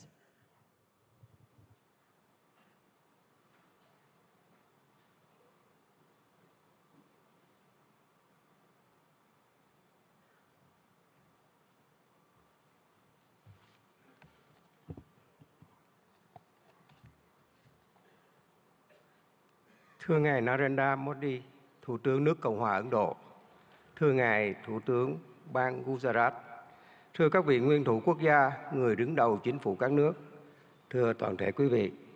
Hôm nay, tôi rất vui mừng tham dự Hội nghị Thượng đỉnh toàn cầu Gujarat đầy sức sống lần thứ 10 với chủ đề Cửa ngõ vào tương lai tại bang Gujarat, quê hương của vị lãnh tụ vĩ đại Mahatma Gandhi của đất nước và nhân dân Ấn Độ anh em, quê hương của ngài Thủ tướng Narendra Modi.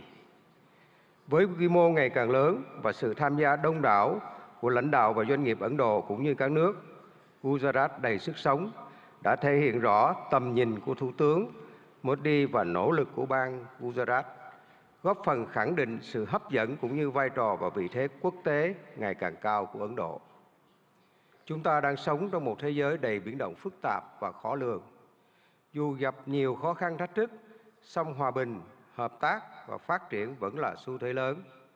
Chúng tôi đánh giá cao việc hội nghị lần này tập trung thảo luận những động lực, xu thế phát triển mới, trong đó có kinh tế xanh, kinh tế tuần hoàn, kinh tế số, thành phố thông minh. Đây cũng là những lĩnh vực ưu tiên trong tiến trình phát triển và hội nhập quốc tế của Việt Nam. Để thúc đẩy mạnh mẽ các lĩnh vực nêu trên, hướng tới các mục tiêu phát triển bền vững, chúng tôi cho rằng các chính phủ cần tạo lập khuôn khổ chính sách, pháp lý và môi trường đầu tư kinh doanh thuận lợi, ổn định, minh bạch, công bằng, triển khai các chiến lược, kế hoạch một cách nhất quán. Nguồn vốn từ đầu tư công của chính phủ cần đóng vai trò dẫn dắt, đồng thời khuyến khích mạnh mẽ và thu hút hiệu quả các nguồn lực của khu vực tư nhân và đầu tư nước ngoài. Trong hợp tác quốc tế, cần đưa các lĩnh vực này thành nội dung hợp tác chủ đạo và ưu tiên dành nhiều nguồn lực hơn nữa để hiện thực hóa. Các nước phát triển cần tăng cường hỗ trợ các nước đang phát triển về vốn, chuyển giao công nghệ, kỹ thuật, quản trị hiện đại, đào tạo nguồn nhân lực.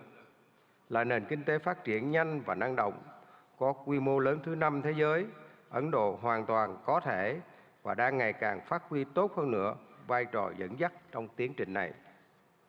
Thưa tất cả quý vị, thời gian qua, quan hệ hữu nghị truyền thống và đối tác chiến lược toàn diện giữa Việt Nam và Ấn Độ không ngừng phát triển trên các lĩnh vực.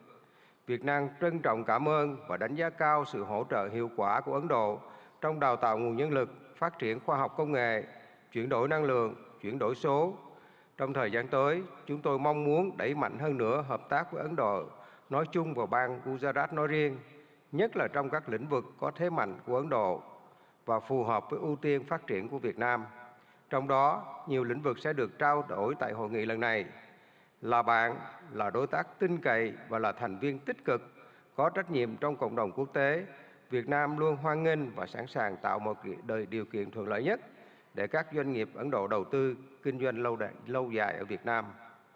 Chúng tôi tin tưởng rằng hợp tác tốt đẹp giữa Việt Nam và Ấn Độ không chỉ mang lại lợi ích cho cộng đồng doanh nghiệp và nhân dân hai nước, mà còn đóng góp tích cực cho hòa bình, hợp tác và phát triển thịnh vượng, bền vững ở khu vực và trên thế giới.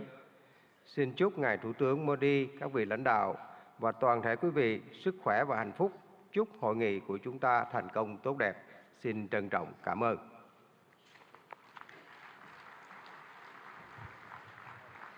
Thank you very much, sir. We now honored to invite His Excellency Mr. Petr Fiala, Honorable Prime Minister, Czech Republic, for his address.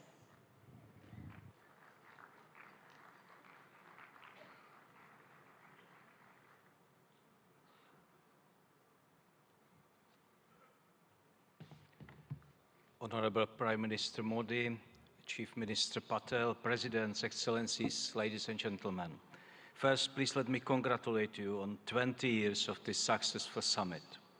I'm excited to see Gujarat's impressive economic growth and to feel the energy of the largest democracy in the world.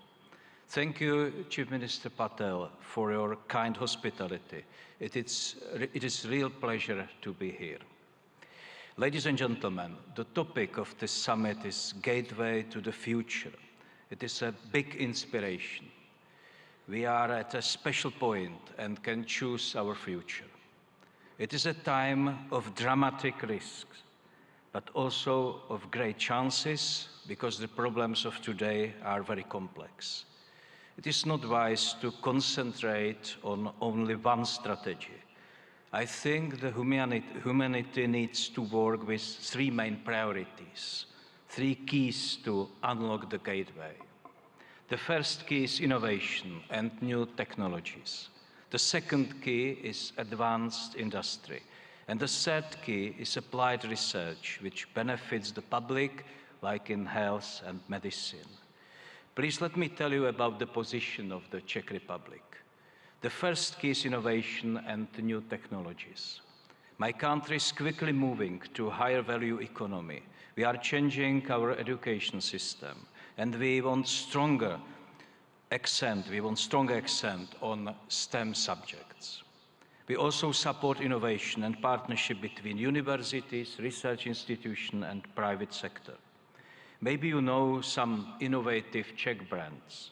For example, the software security company Avast or the online ticketing global player Kiwi. My government is mainly interested in long-term strategic investment. This includes AI research, electromobility, and especially semiconductors.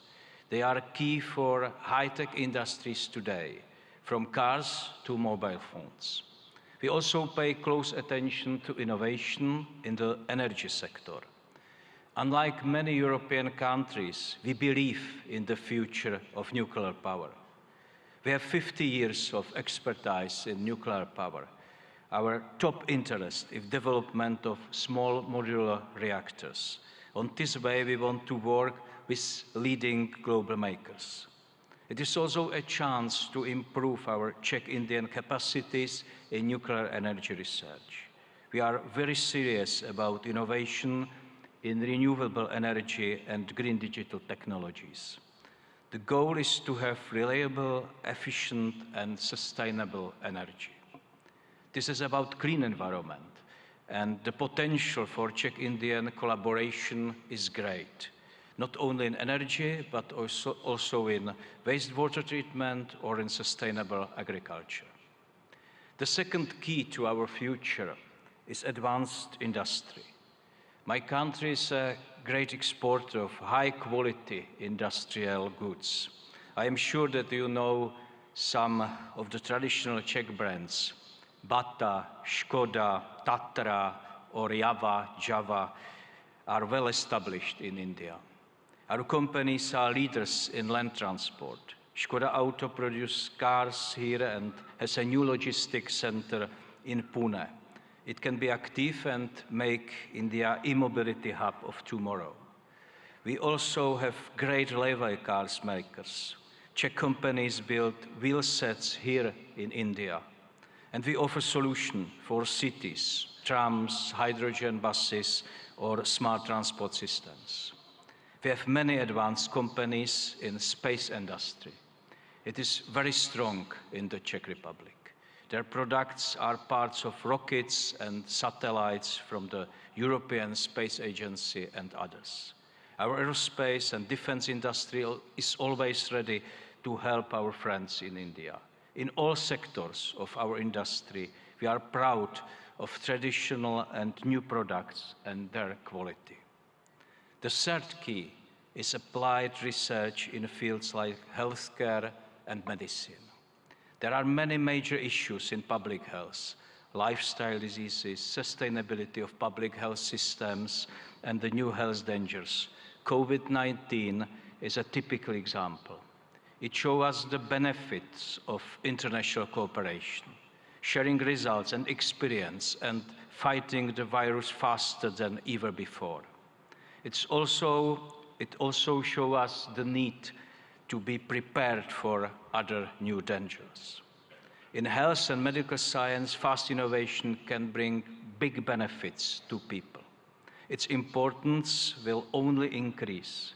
There are many bad demographic and lifestyle trends in the world today. And health and medical research is also a very important driver of future economic growth. I am very pleased that Czech Republic and Indian universities cooperate successfully in this area. Tomorrow I will visit the NIMS University in Jaipur. It has a strong focus on medical research and training of health professionals. It is an institution which applies experience of top Czech and Indian experts. Ladies and gentlemen, I briefly presented three areas, three keys which can unlock the gate to our future. With them, we have a chance for a sustainable future. It offers a better life for humanity. All of them are connected to science, technology, and innovation. This is intentional. I believe that knowledge is the most important factor for growth, well-being, and happiness. I'm very happy that the partnership between India and the Czech Republic is based on this vision. We show this today together with Prime Minister Modi by endorsing our strategic partnership on innovation. The partnership covers many areas, including science, new technologies, energy, healthcare, or infrastructure. There is great potential in this joint statement. India and Czechia understand the role of innovation in solving the challenges of today. Our countries believe that the economy of the future will depend on deep cooperation. This gives me great hope that our partnership will bring concrete results for our peoples.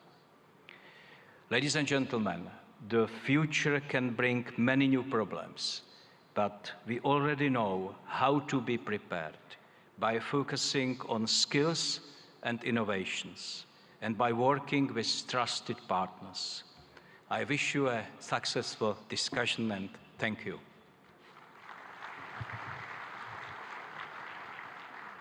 Thank you very much, sir, for your words of appreciation and encouragement. We now feel proud in inviting His Excellency, Mr. Philip Nyusi, Honorable President, Mozambique, to deliver his address.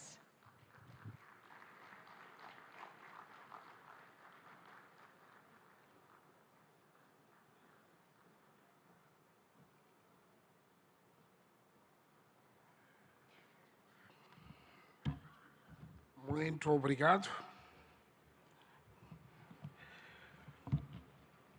Sua Excelência Narendra Modi ji, Primeiro-Ministro da República da Índia.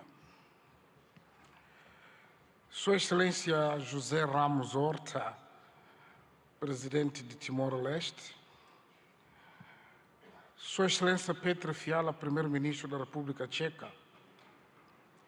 Sua Excelência Bhupendra Patel, Ministro-Chefe do Estado de Gujarat. Senhores Ministros, presentes nesta cimeira, minhas senhoras e meus senhores. Inicio a minha intervenção saudando e agradecendo a Vossa Excelência e meu irmão Narendra Demoradas Modi, Primeiro-Ministro da Índia, pelo convite que nos foi formulado na qualidade de parceiro para participar neste evento de grande relevância para os nossos países.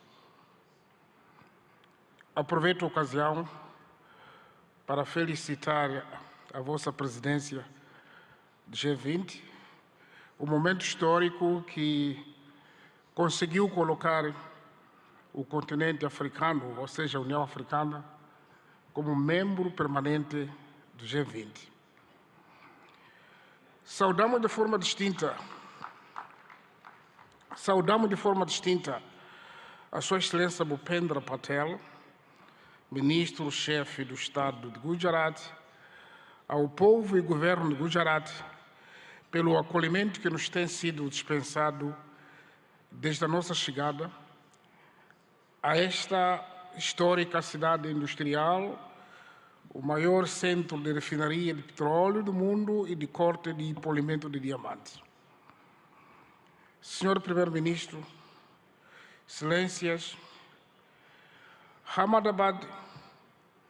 em Ahmedabad me sinto em minha própria casa, pois foi daqui que adquiri conhecimentos que me têm ajudado a adicionar ao que antes tinha conseguido e, com o espírito de sempre aprender, me permite dar a minha humilde contribuição para o desenvolvimento do meu país, Moçambique.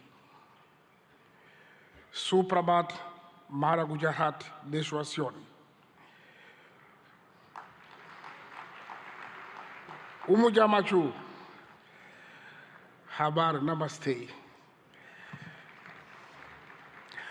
A República de Moçambique participa neste fórum singular de Gujarat com o objetivo de aprender e partilhar a experiência a nível estatal, empresarial, da sociedade civil e da academia, conforme está estruturado no evento.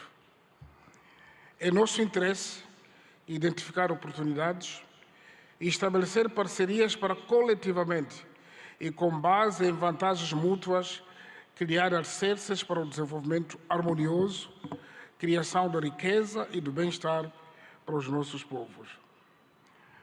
A República da Índia e o Estado de Gujarat, em particular, oferecem a muitos países em desenvolvimento a oportunidade de partilhar a experiência de resiliência e de superação perante obstáculos ao desenvolvimento.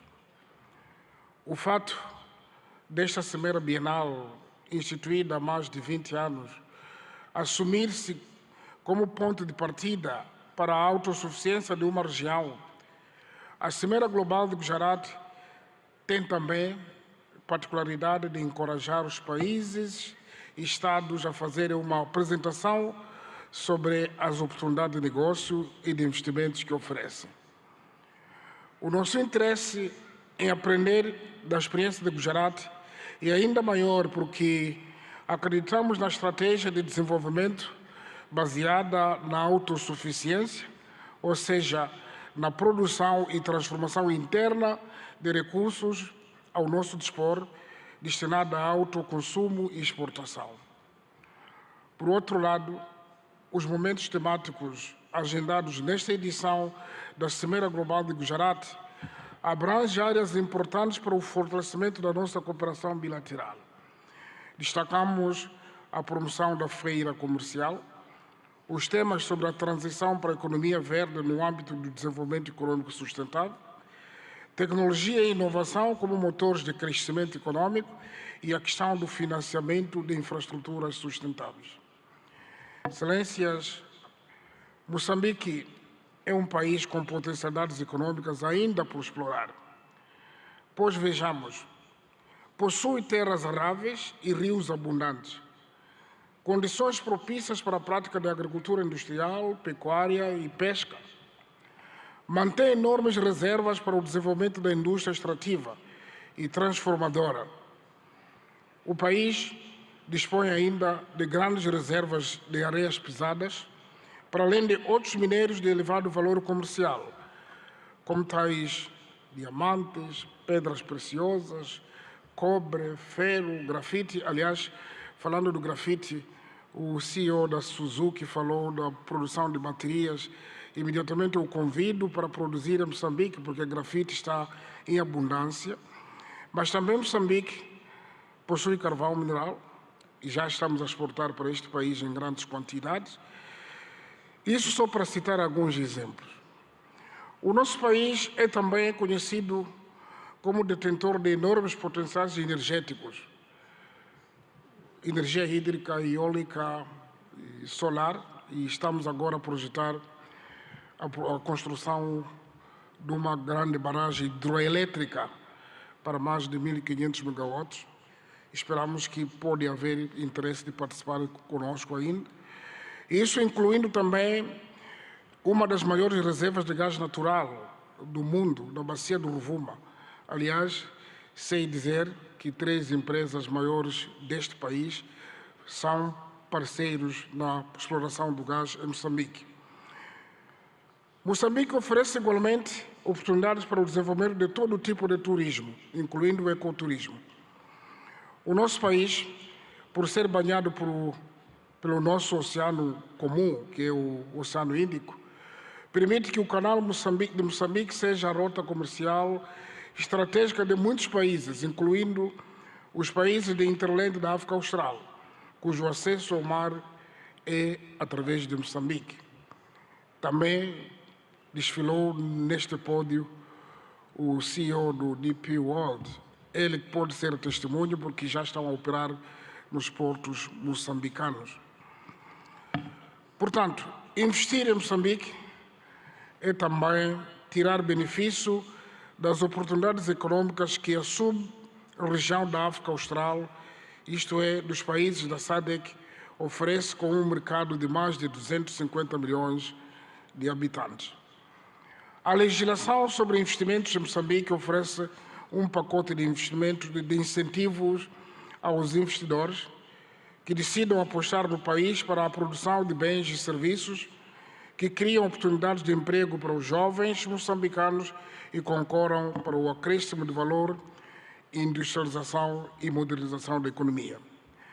Neste contexto, para fortalecer a cooperação internacional, através da criação de parcerias produtivas, conducentes a uma rápida aceleração do crescimento econômico global e melhoria das condições de vida das nossas populações, convido mulheres, homens de negócios indianos e de todas as outras partes do mundo aqui presentes a investir em Moçambique numa base de ganhos mútuos.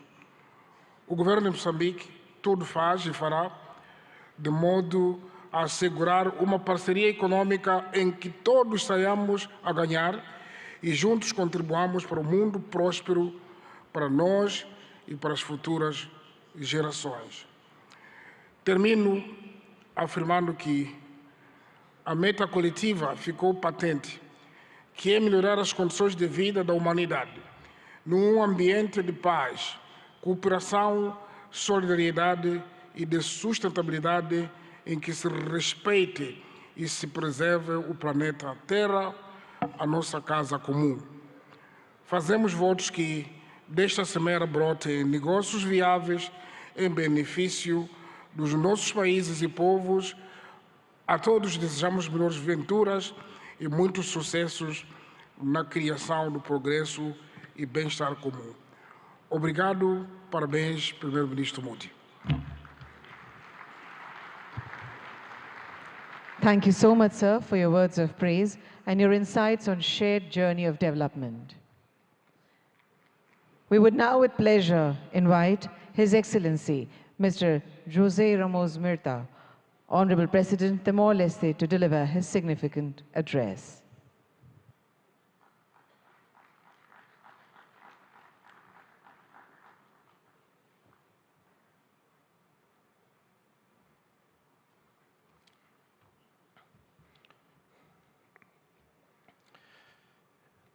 Excellency Prime Minister Modi, Chief Minister Patel, Excellency President of Mozambique, Felipe Jacinto Nyusi, Prime Minister of Czech Republic, ladies and gentlemen. It is always a real pleasure to set foot on this land of a great ancient civilization. I first visited India on a personal capacity in April 1992, having spent more than a week in Dharamsala. My first official visit was in 2003 as Senior Minister of Foreign Affairs of the newly independent Timor-Leste. I visited again India in 2013, 2014, 2015 in different capacities.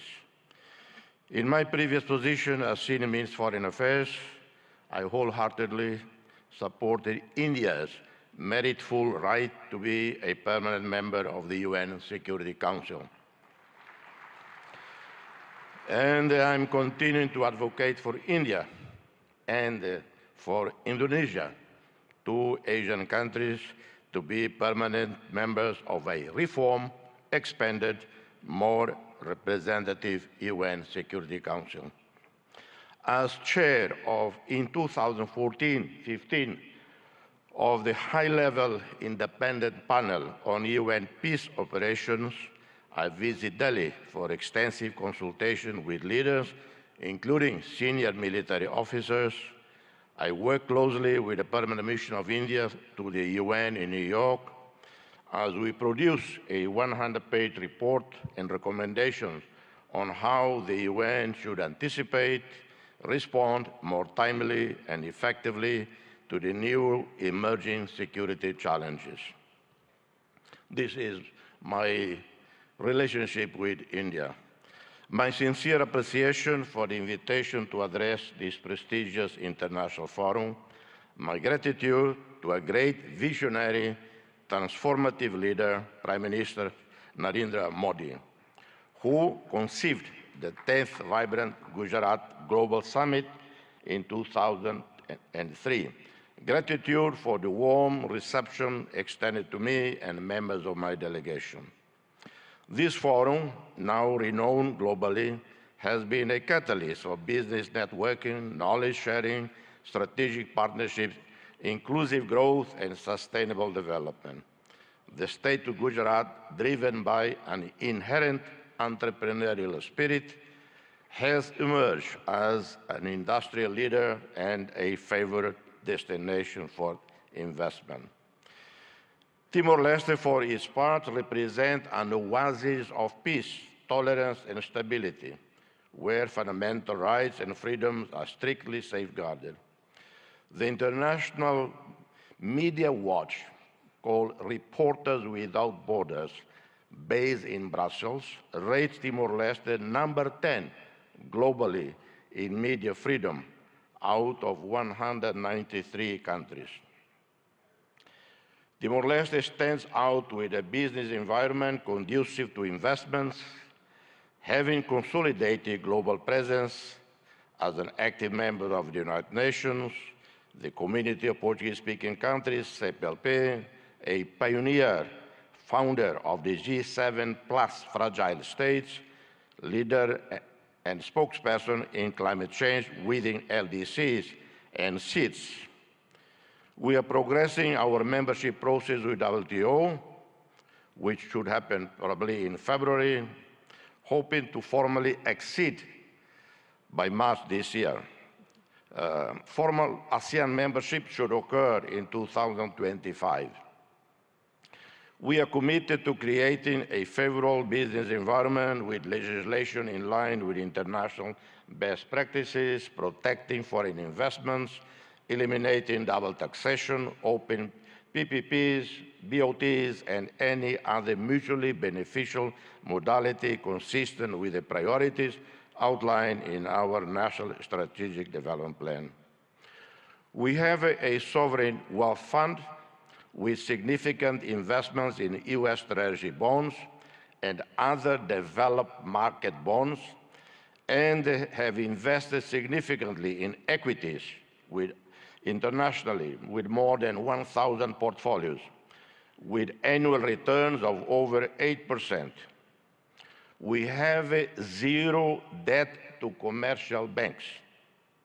Our debt to regional or multilateral lending institutions is 13% of our GDP.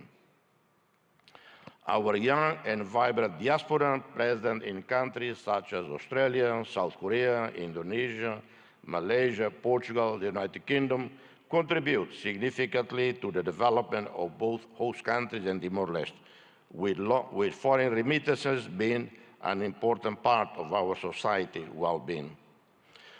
We invite you, ladies and gentlemen, to invest with us, be part of the realization of a dream.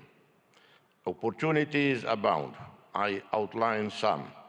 In the tourism sector, almost the entire northern coast of Timor-Leste, plus Atauro and Jaco Islands, teem with the richest biodiversity in the world.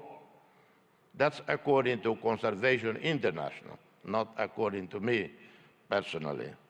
Boasting the healthiest coral biodiversity in the entire region, known as the Amazon of the seas. Atauro Island, located north of Timor-Leste's capital, is recognized as a most important part of the global center of marine biodiversity and a global priority for conservation.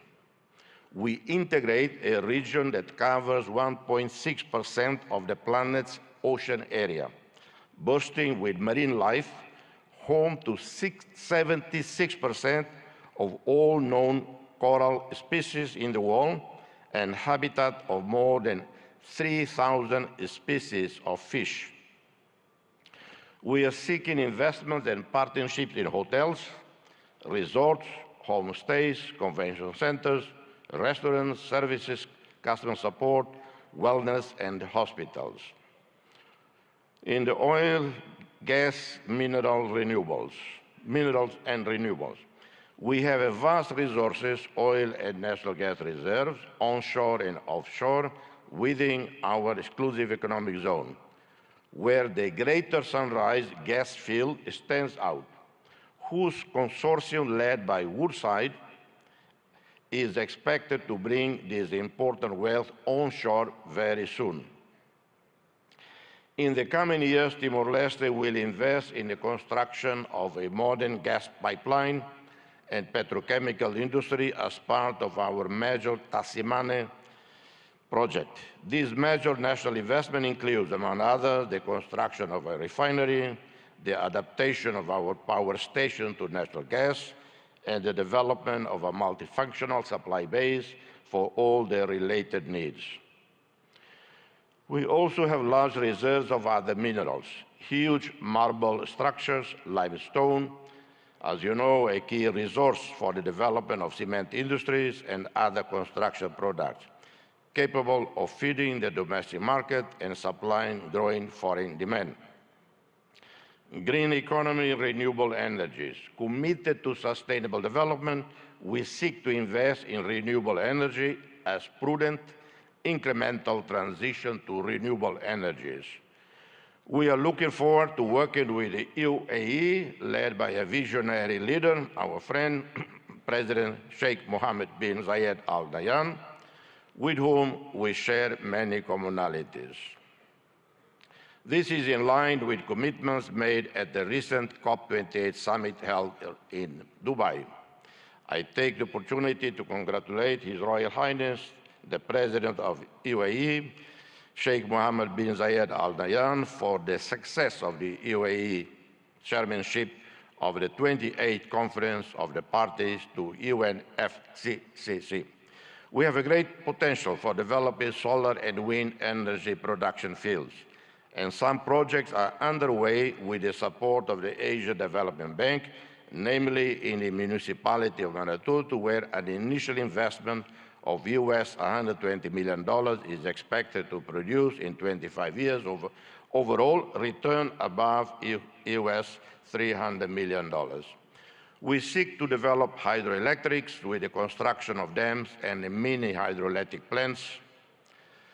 that can take advantage of the mountainous terrain and rainy season, guaranteeing access to clean energy and reserve water for irrigation and urban supply. Infrastructure and transport. In the last 15 years, we have seen dramatic improvements in our infrastructure sector. National roads, electricity now covering 96.1% of the country, one state-of-the-art port, the Port of Tiber Bay, operating since 2022, with a total investment of $280 million. This was a first public-private partnership celebrated between Timor-Leste with the French Bolloré Group and the World Bank. One of the best projects in this sector, it is capable of transforming this port into a hub for connecting people and goods at regional level. We are also starting the first phase of the expansion of Dili International Airport with an initial investment of $97.7 million, partially funded by the ADB, IFC, and the governments of Australia and Japan. This includes expanding the runway, building a modern terminal. This links up to a wider program facilitating air services with other national and regional airports, combined with aircraft maintenance network capable of transforming Timor-Leste into a hub for air connectivity and services. In connectivity, we are looking forward to the arrival onshore in Dili in 2024, 9 months from now, of a submarine cable from Port Hedland, Australia, a project funded by the Australian government. Health, the development of the national health system with improvement and modernization of our primary, secondary, tertiary healthcare network go hand in hand with investments planned in tourism, infrastructure, in different economic activities, responding to the needs of our national and foreign customers. We are looking at building new, modern, well-equipped hospitals. In 2002, we had 20 medical doctors for roughly 900,000 people. In 2024, we have over 1,200 medical doctors for 1,400,000 people. Our ASEAN roadmap and accession anticipates the construction of suitable infrastructure to host international summits, such as airports, communication facilities, five-star hotels, convention centers, modern health and hospital services. Agriculture, fisheries, and forestry. Timor-Leste has great potential for agricultural development. Traditional crops such as rice, coffee, maize, cassava, cocoa, vanilla. We have one of the best, or I would say the best coffees in the world. I apologize to any coffee producing country here, but I think we are rated the best in the world. And the Prime Minister, I suggest Indians should drink more coffee. That would help selling our coffee. We plan to develop projects that can respond to the needs of domestic consumers, enhance food security and self-sufficiency in order to reduce excessive dependence on imported food. We will invest more in the production, processing, distribution, and export of meat, fish, and seafood, milk, and dairy products with added value that may contribute to reducing malnutrition and poverty. Investments can also be in the reforestation of areas at risk of natural disasters, planting traditional species such as sandalwood, or those with great commercial potential such as mahogany. Inspired by India, we seek technologically sustainable growth, promoting innovation and digital economy. India has highly trained and specialized human resources in the new technology sector, taking advantage of the different telecommunications infrastructures. You have also been successful in developing highly profitable digital economy projects that benefit the entire production value chain. You have linked producers, distributors, retailers, and consumers on the one hand, and promoting increasingly innovative, creative, competitive products through digital platforms and social online networks on the other. Prime Minister, Dear friend, we eagerly anticipate the inauguration of the Embassy of Democratic Republic of Timor-Leste in Delhi soon, this year. Simultaneously, we await with great anticipation the opening of the Embassy of India in Delhi, thereby solidifying the visionary concept put forth by Your Excellency Prime Minister Modi, a call to forge a Delhi axis of progress and development. The problem with Delhi is sometimes people intend to come to Delhi. Instead, they end up in Delhi. And it happened many times. This axis of progress is set to build upon the robust foundations laid by our shared bilateral and multilateral cooperation. It promises to be a testament to an enduring friendship, echoing the dedicated service of Indian diplomats, such as Ambassadors Kamalesh Sharma, Atul Kar, two dear friends, who serve in our country as special representatives of the UN Secretary General in Timor-Leste. Our gratitude extends to the 7,737 peacekeepers, military and police, who played a critical role over a decade of United Nations missions in Timor-Leste. India, a active contributor to UNTAED, UNICEF, UNOTIL, UNMIT, played a critical role in fostering stability and security in Timor-Leste.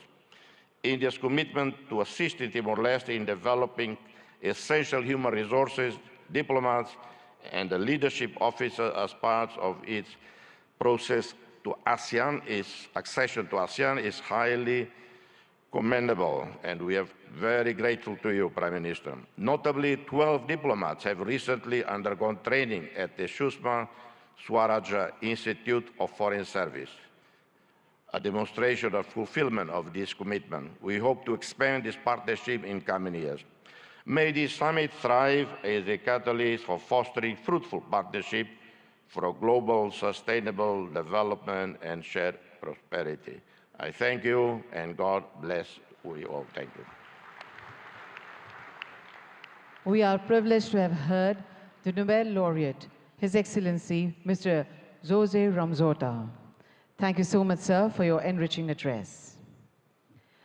Honorable Prime Minister Shri Narendra Modi ji, a global leader rooted in the philosophy of Vasudhaiva Kutumbakam, envisions a sustainable future through initiatives like Viksit Bharat at 2047, aiming for a developed India by 2047 with a 5 trillion economy. He relentlessly emphasizes sustainable growth. Hailing from vibrant Gujarat, Modi ji's leadership reflects its ethos of entrepreneurship and progress, showcasing Gujarat as a model for development. His global outlook aligns with a vision for an inclusive and prosperous future inspired by Gujarat's cultural richness and economic vibrancy. स्वयं की ज्योति से चमकेगा वो तो हीरा लाल है, स्वयं मस्तक पर जिसके दामोदर का हाथ है. Ladies and gentlemen, please join your hands together to welcome the one and only Honorable Prime Minister of India, Shri Narendra Modi ji.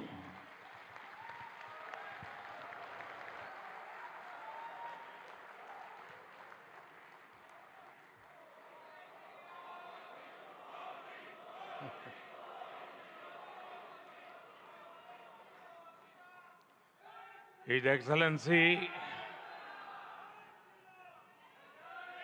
Mr. Philip Nyusi, President of Mozambique, His Excellency Mr. Ramos Horat, President of Timor-Leste, His Excellency Mr. Petr Fiala, Prime Minister of Czech Republic,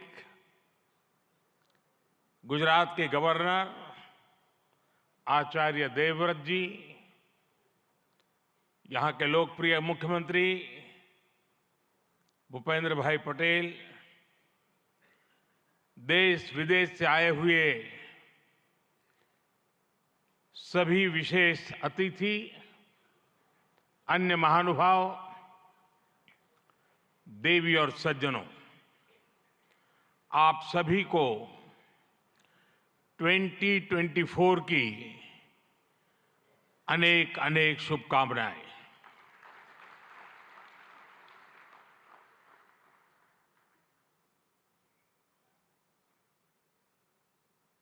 निकट भूतकाल में भारत की आजादी के 75 साल पूरे हुए और अब भारत अगले 25 वर्षों के लक्ष्य पर काम कर रहा है। जब भारत अपनी आजादी के 100 वर्ष मनाएगा, तब तक हमने भारत को विकसित बनाने का लक्ष्य रखा है और इसलिए ये 25 साल का कार्यकाल भारत का अमृत काल है। ये नए सपने, नए संकल्प और नित्य नूतन सिद्धियों का कार्यकाल है। इस अमृत काल में ये पहली वाइब्रेंट गुजरात ग्लोबल समिट हो रही है और इसलिए इसका महत्व और बढ़ गया है। इस समिट में आए 100 से ज्यादा देशों के प्रतिनिधि भारत की इस विकास यात्रा के अहम सहयोगी हैं। मैं आप सभी का स्वागत करता हूं, अभिनंदन करता हूं। फ्रेंड्स, यूएई के राष्ट्रपति मेरे brother His Highness Sheikh Mohammed bin Zayed का इस आयोजन में शामिल होना हमारे लिए बहुत खुशी की बात है।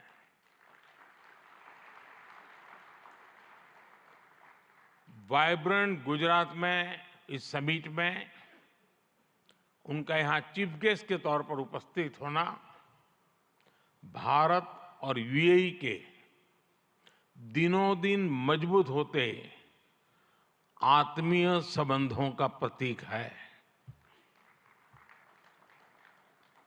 कुछ देर पहले हमने उनके विचार सुने। भारत को लेकर उनका विश्वास, उनका सहयोग बहुत ही गर्मजोशी से भरा हुआ है। जैसा उन्होंने कहा, vibrant Gujarat summit economic development और इन्वेस्टमेंट से जुड़ी जानकारियों और अनुभव साझा करने का ग्लोबल प्लेटफॉर्म बन गई है।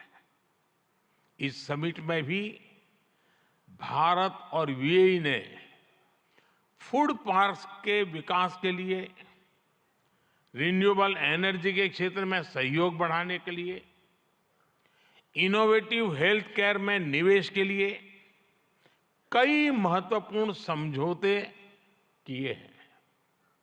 भारत के पोर्ट इंफ्रास्ट्रक्चर में यूएई की कंपनियों द्वारा कई बिलियन डॉलर के नए निवेश पर सहमति बनी है। यूएई के सॉवरेन वेल्थ फंड द्वारा गिफ्ट सिटी में ऑपरेशन शुरू किए जाएंगे। ट्रांसवर्ल्ड कंपनी यहां एयरक्राफ्ट और शिप लीजिंग एक्टिविटीज भी शुरू करने जा रही है।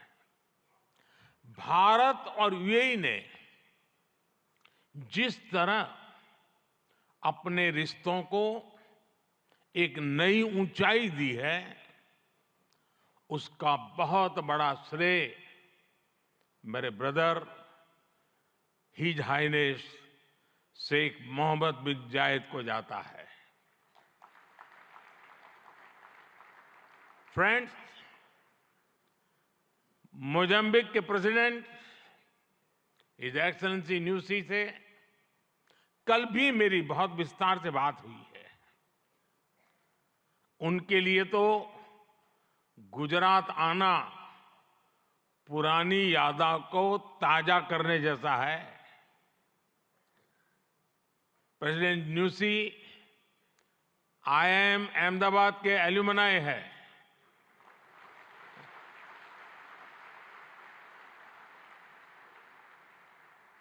भारत के लिए गर्व की बात है कि हमारी G20 प्रेसिडेंसी में अफ्रीकन यूनियन को स्थायी सदस्यता मिली।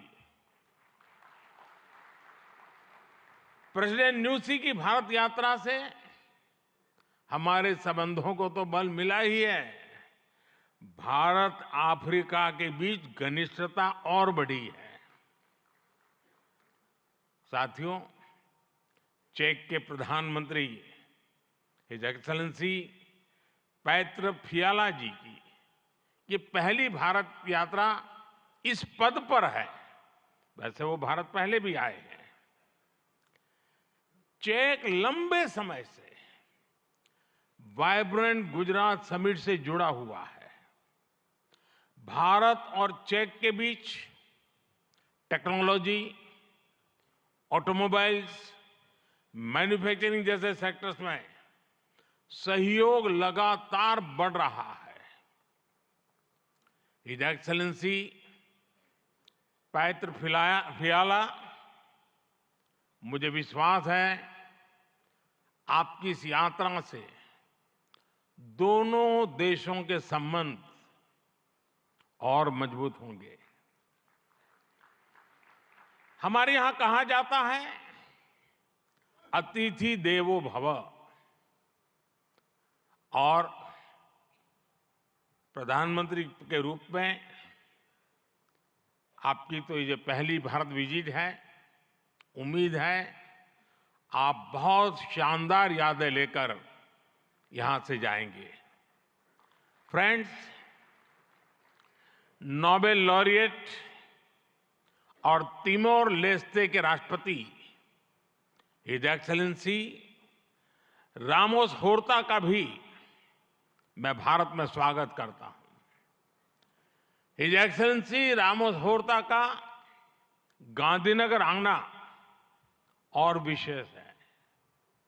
आपने महात्मा गांधी के नॉन वायलेंस के सिद्धांत को अपने देश के स्वातंत्र संग्राम से जोड़ा है। आसियान और इंडो पैसिफिक क्षेत्र में तिमोर लेस्ते के साथ हमारा सहयोग बहुत अहम है। फ्रेंड्स, कुछ समय पहले ही वाइब्रेंट गुजरात ग्लोबल समिट को 20 वर्ष पूरे हुए हैं। बीते 20 वर्षों में इस समिट ने नए आइडियाज को प्लेटफॉर्म दिया है। इसने इन्वेस्टमेंट्स और रिटर्न्स के लिए नए गेटवे बनाए हैं। और अब वाइब्रेंट गुजरात ग्लोबल समिट की इस बार की थीम है गेटवे टू द फ्यूचर। 21वीं सदी की दुनिया का फ्यूचर हमारे साझे प्रयासों से ही उज्जवल बनेगा। भारत ने अपनी G20 प्रेसिडेंसी के दौरान भी ग्लोबल फ्यूचर के लिए एक रोड मैप दिया है। वाइब्रेंट गुजरात ग्लोबल समिट के इस एडिशन में भी इस विजन को और आगे बढ़ा रहे हैं। भारत I2U2 और दूसरे मल्टीलेटरल ऑर्गेनाइजेशन के साथ पार्टनरशिप को लगातार मजबूत कर रहा है। One world, one family, one future का सिद्धांत विश्व कल्याण की अनिवार्य आवश्यकता है। फ्रेंड्स, आज तेजी से बदलते हुए वर्ल्ड ऑर्डर में भारत विश्व मित्र की भूमिका में आगे बढ़ रहा है।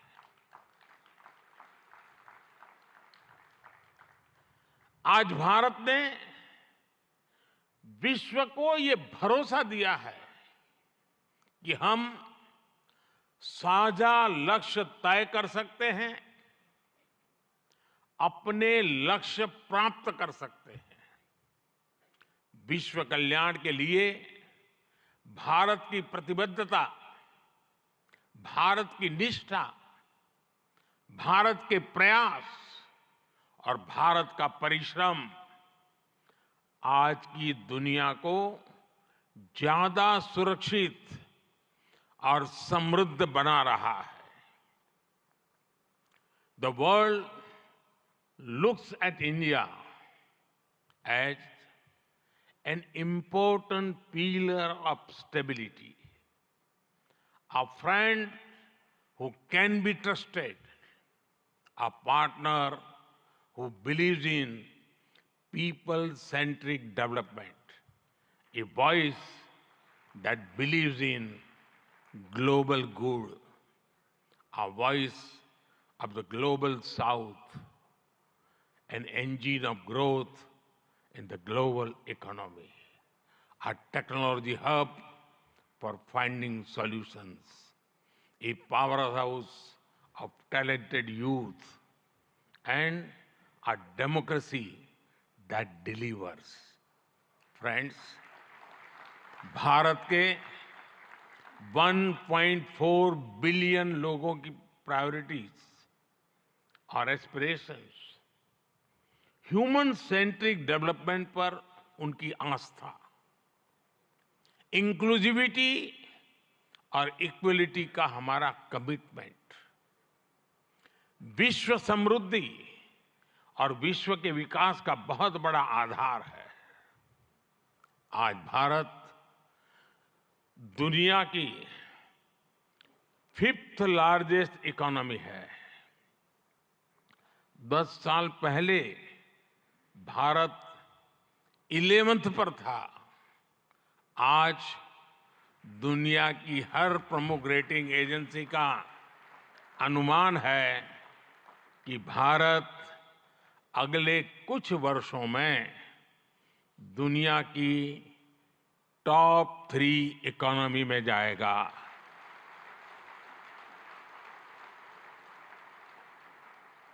दुनिया के लोग जो एनालिसिस करना है करते रहे, मेरी गारंटी है कि हो जाएगा।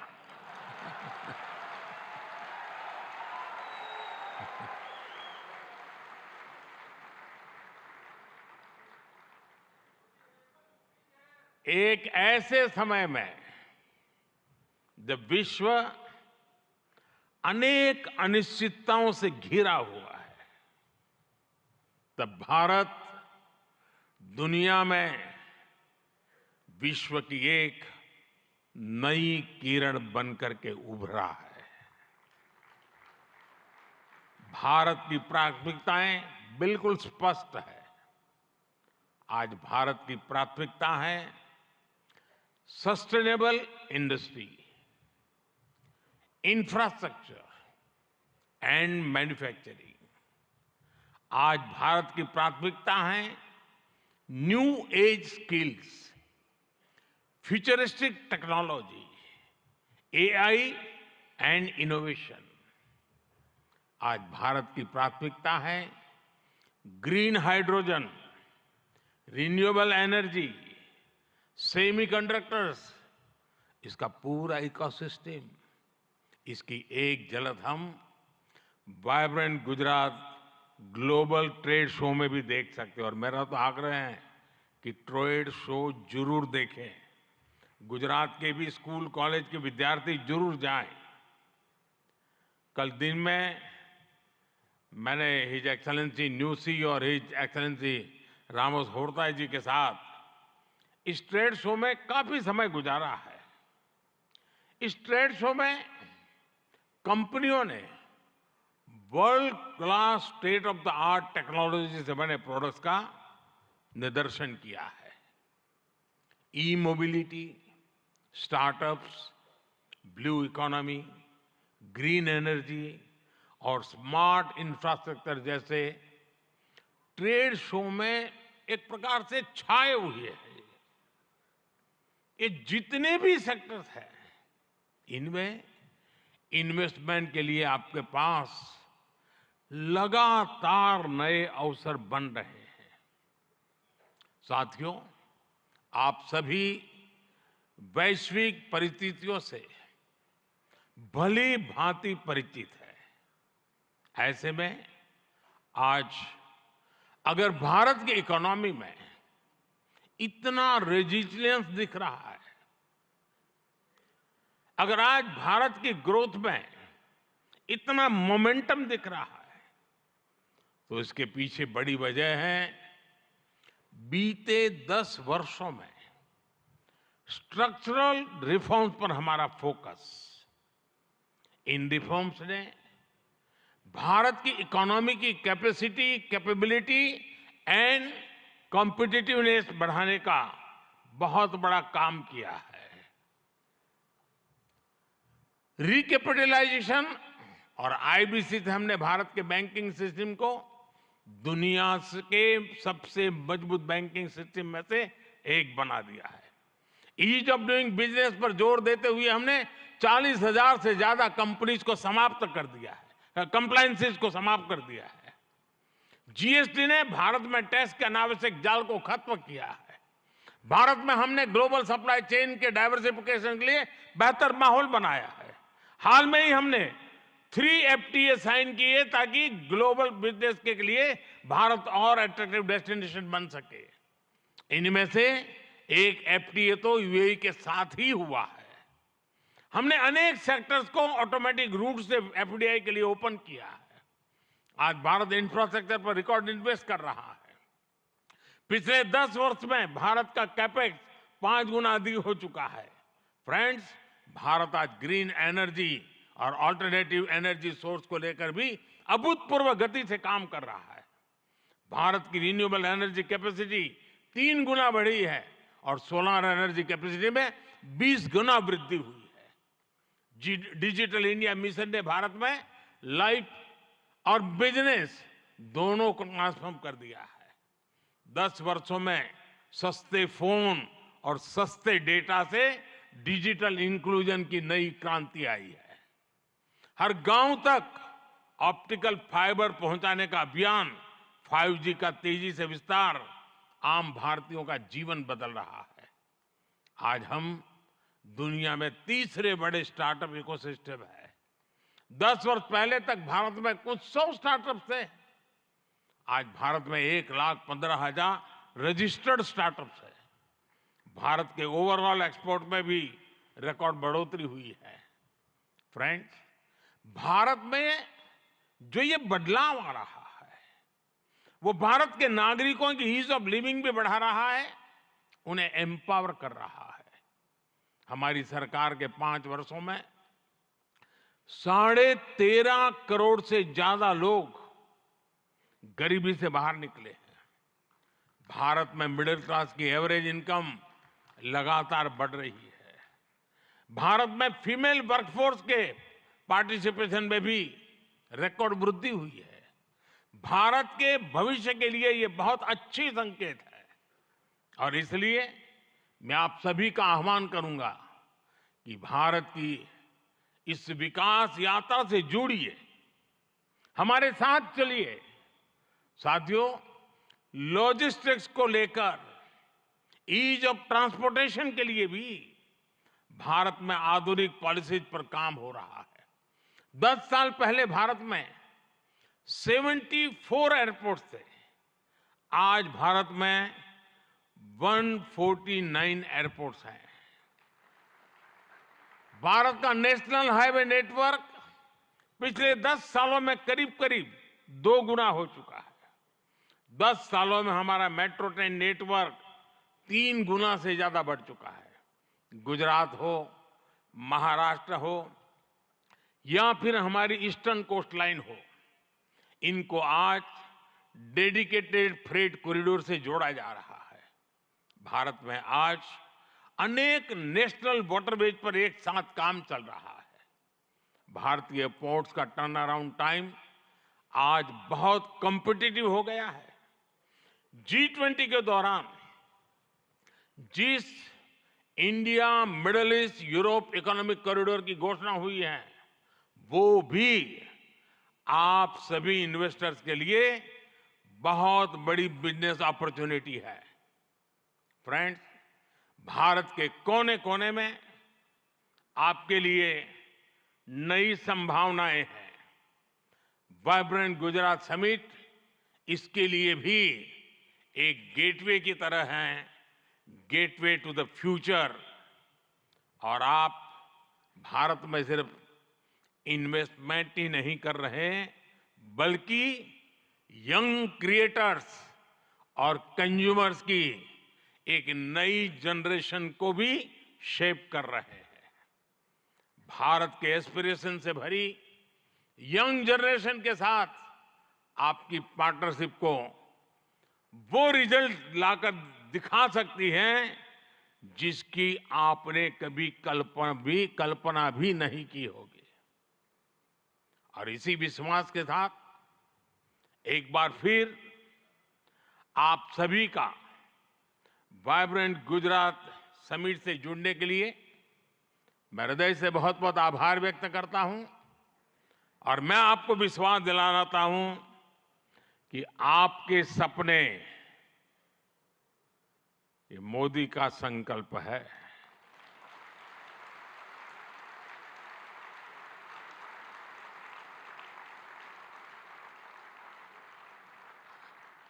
आपके सपने जितने बड़े होंगे, मेरा संकल्प भी उतना ही बड़ा होगा। आइए, सपने देखने के अवसर अनेक हैं, संकल्प पूरा करने का सामर्थ्य भी मौजूद है। बहुत बहुत धन्यवाद। माननीय प्रधानमंत्री महोदय, आपके प्रेरणादायक उद्बोधन और गुजरात की विकास कहानी में सक्रिय रूप से भाग लेने के लिए, सभी को प्रोत्साहित करने के लिए एवं आपकी प्रेरक उपस्थिति के लिए हम भी आपका बहुत बहुत धन्यवाद करते हैं। We extend our heartfelt appreciation for the same. एक बार फिर यहाँ उपस्थित सभी गणमान्य अतिथि एवं समस्त सभागण का हम आभार व्यक्त करते हैं। बहुत बहुत धन्यवाद।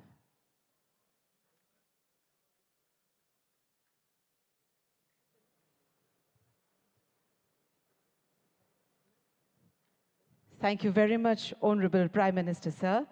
We also extend our heartfelt thanks to His Excellency Sheikh Mohammed bin Zayed Al Nahyan, His Excellency Mr. Jose Ramzorta, His Excellency Mr. Philip Newsey, His Excellency Mr. Petre Fiala, and the dignitaries. You will be escorted for the lunch by ushers.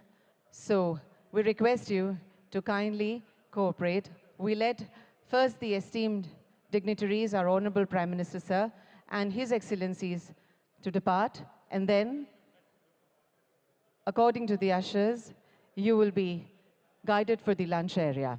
Thank you. Thank you very much.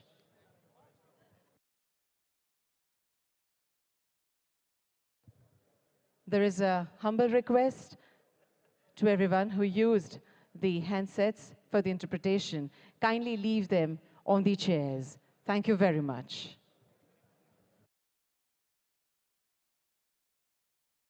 We request to leave the receivers and the headphones to be global summit का किया उद्घाटन प्रधानमंत्री नरेंद्र मोदी ने गांधीनगर से। आप देख रहे थे हमारी स्पेशल लाइव कवरेज।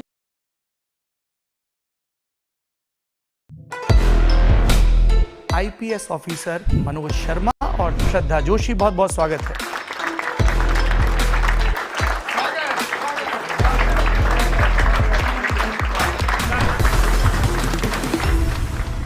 एक व्यक्ति के या दो व्यक्तियों के संघर्ष पर किताब लिखा जाना, उसका बेस्ट सेलर होना और फिर उस पर फिल्म बनना। और विदु विनोद चोपड़ा अपने आप में एक फिल्म इंस्टीट्यूशन है। हुआ ये कि उनको पढ़ने में बहुत मज़ा आया और इतना अच्छी लगी उनको किताब कि वो किताब के बीच में कई बार फ़ोन किया, अरे यार ये तो बहुत ज़बरदस्त है। देन ही डिसाइडेड कि ये जो किताब है, इस किताब को तो दुनिया के सामने आना चाहिए। तो मैंने भी उनको बोला कि सर ये मनोज की कहानी नहीं है अकेले की, मनोज तो एक माध्यम है, श्रद्धा एक माध्यम है, हमारा संघर्ष कभी आया नहीं, इसलिए सबकी कहानी है ये।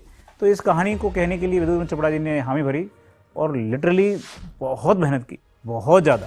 असफल हुए, कुछ भी हुआ, हार नहीं मानो, फिर से शुरू करो। यस, और इसीलिए हमने अटल बिहारी वाजपेयी जी की जो लाइनें, हार नहीं मानूंगा, रार नहीं ठानूंगा वाला ये किया। और किताब का जो टाइटल था वो भी यही था, 12th फेल, हारा वही जो लड़ा नहीं।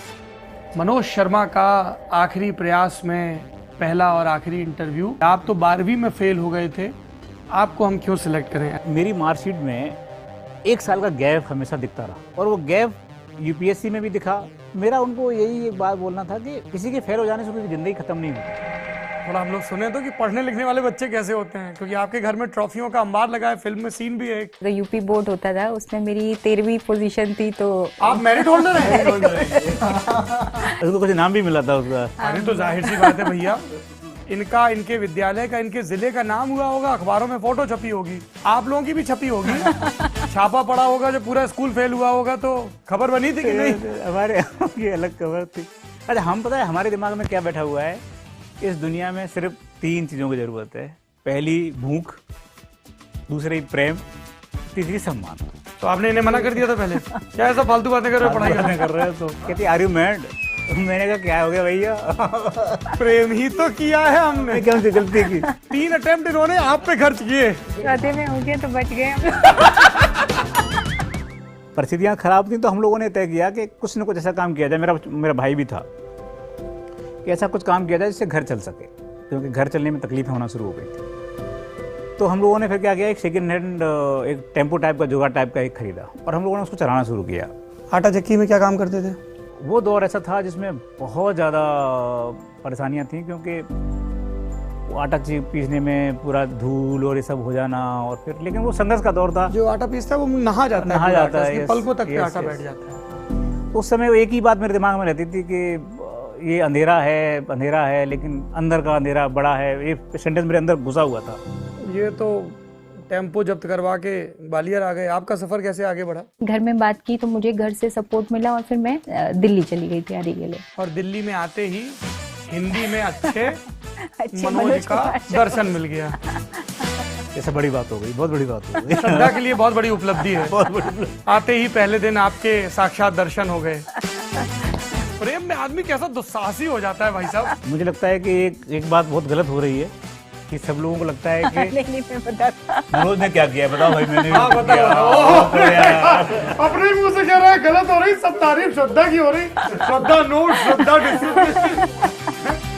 बताइए भाई। अच्छा, तो आप चाहते हैं कि मैं ये सवाल श्रद्धा से पूछूं? नहीं, आप मत पूछो, मैं चाहता हूँ कि आप खुद पूछ लो। हाँ, मैं पूछ लेता हूँ, बताओ मैंने क्या किया। क्या बढ़िया बॉयफ्रेंड मिला श्रद्धा। यही तो बताना चाहते थे। जिससे आप प्रेम कर रहे हैं ना, उसको जाने मत दीजिए आपके जीवन में, क्योंकि बहुत मुश्किल से मिला है वो, इतना मुश्किल से मिला है। जतन लगे और बहुत कम मिलते हैं ना दुनिया में। ऐसे लोग बहुत मिल जाएंगे जो आपसे प्रेम करेंगे, ऐसे लोग मिलना मुश्किल, इनसे आप प्रेम करें। और आप सुन रहे थे लव गुरु मनोज कुमार शर्मा को।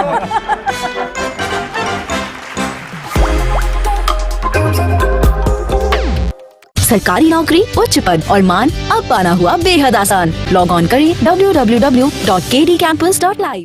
हम हिंदुस्तान के लोग हैं, हमें बताया गया कि हमने नदियों के किनारे सभ्यता बसाई, हमने नदियों को पूजा।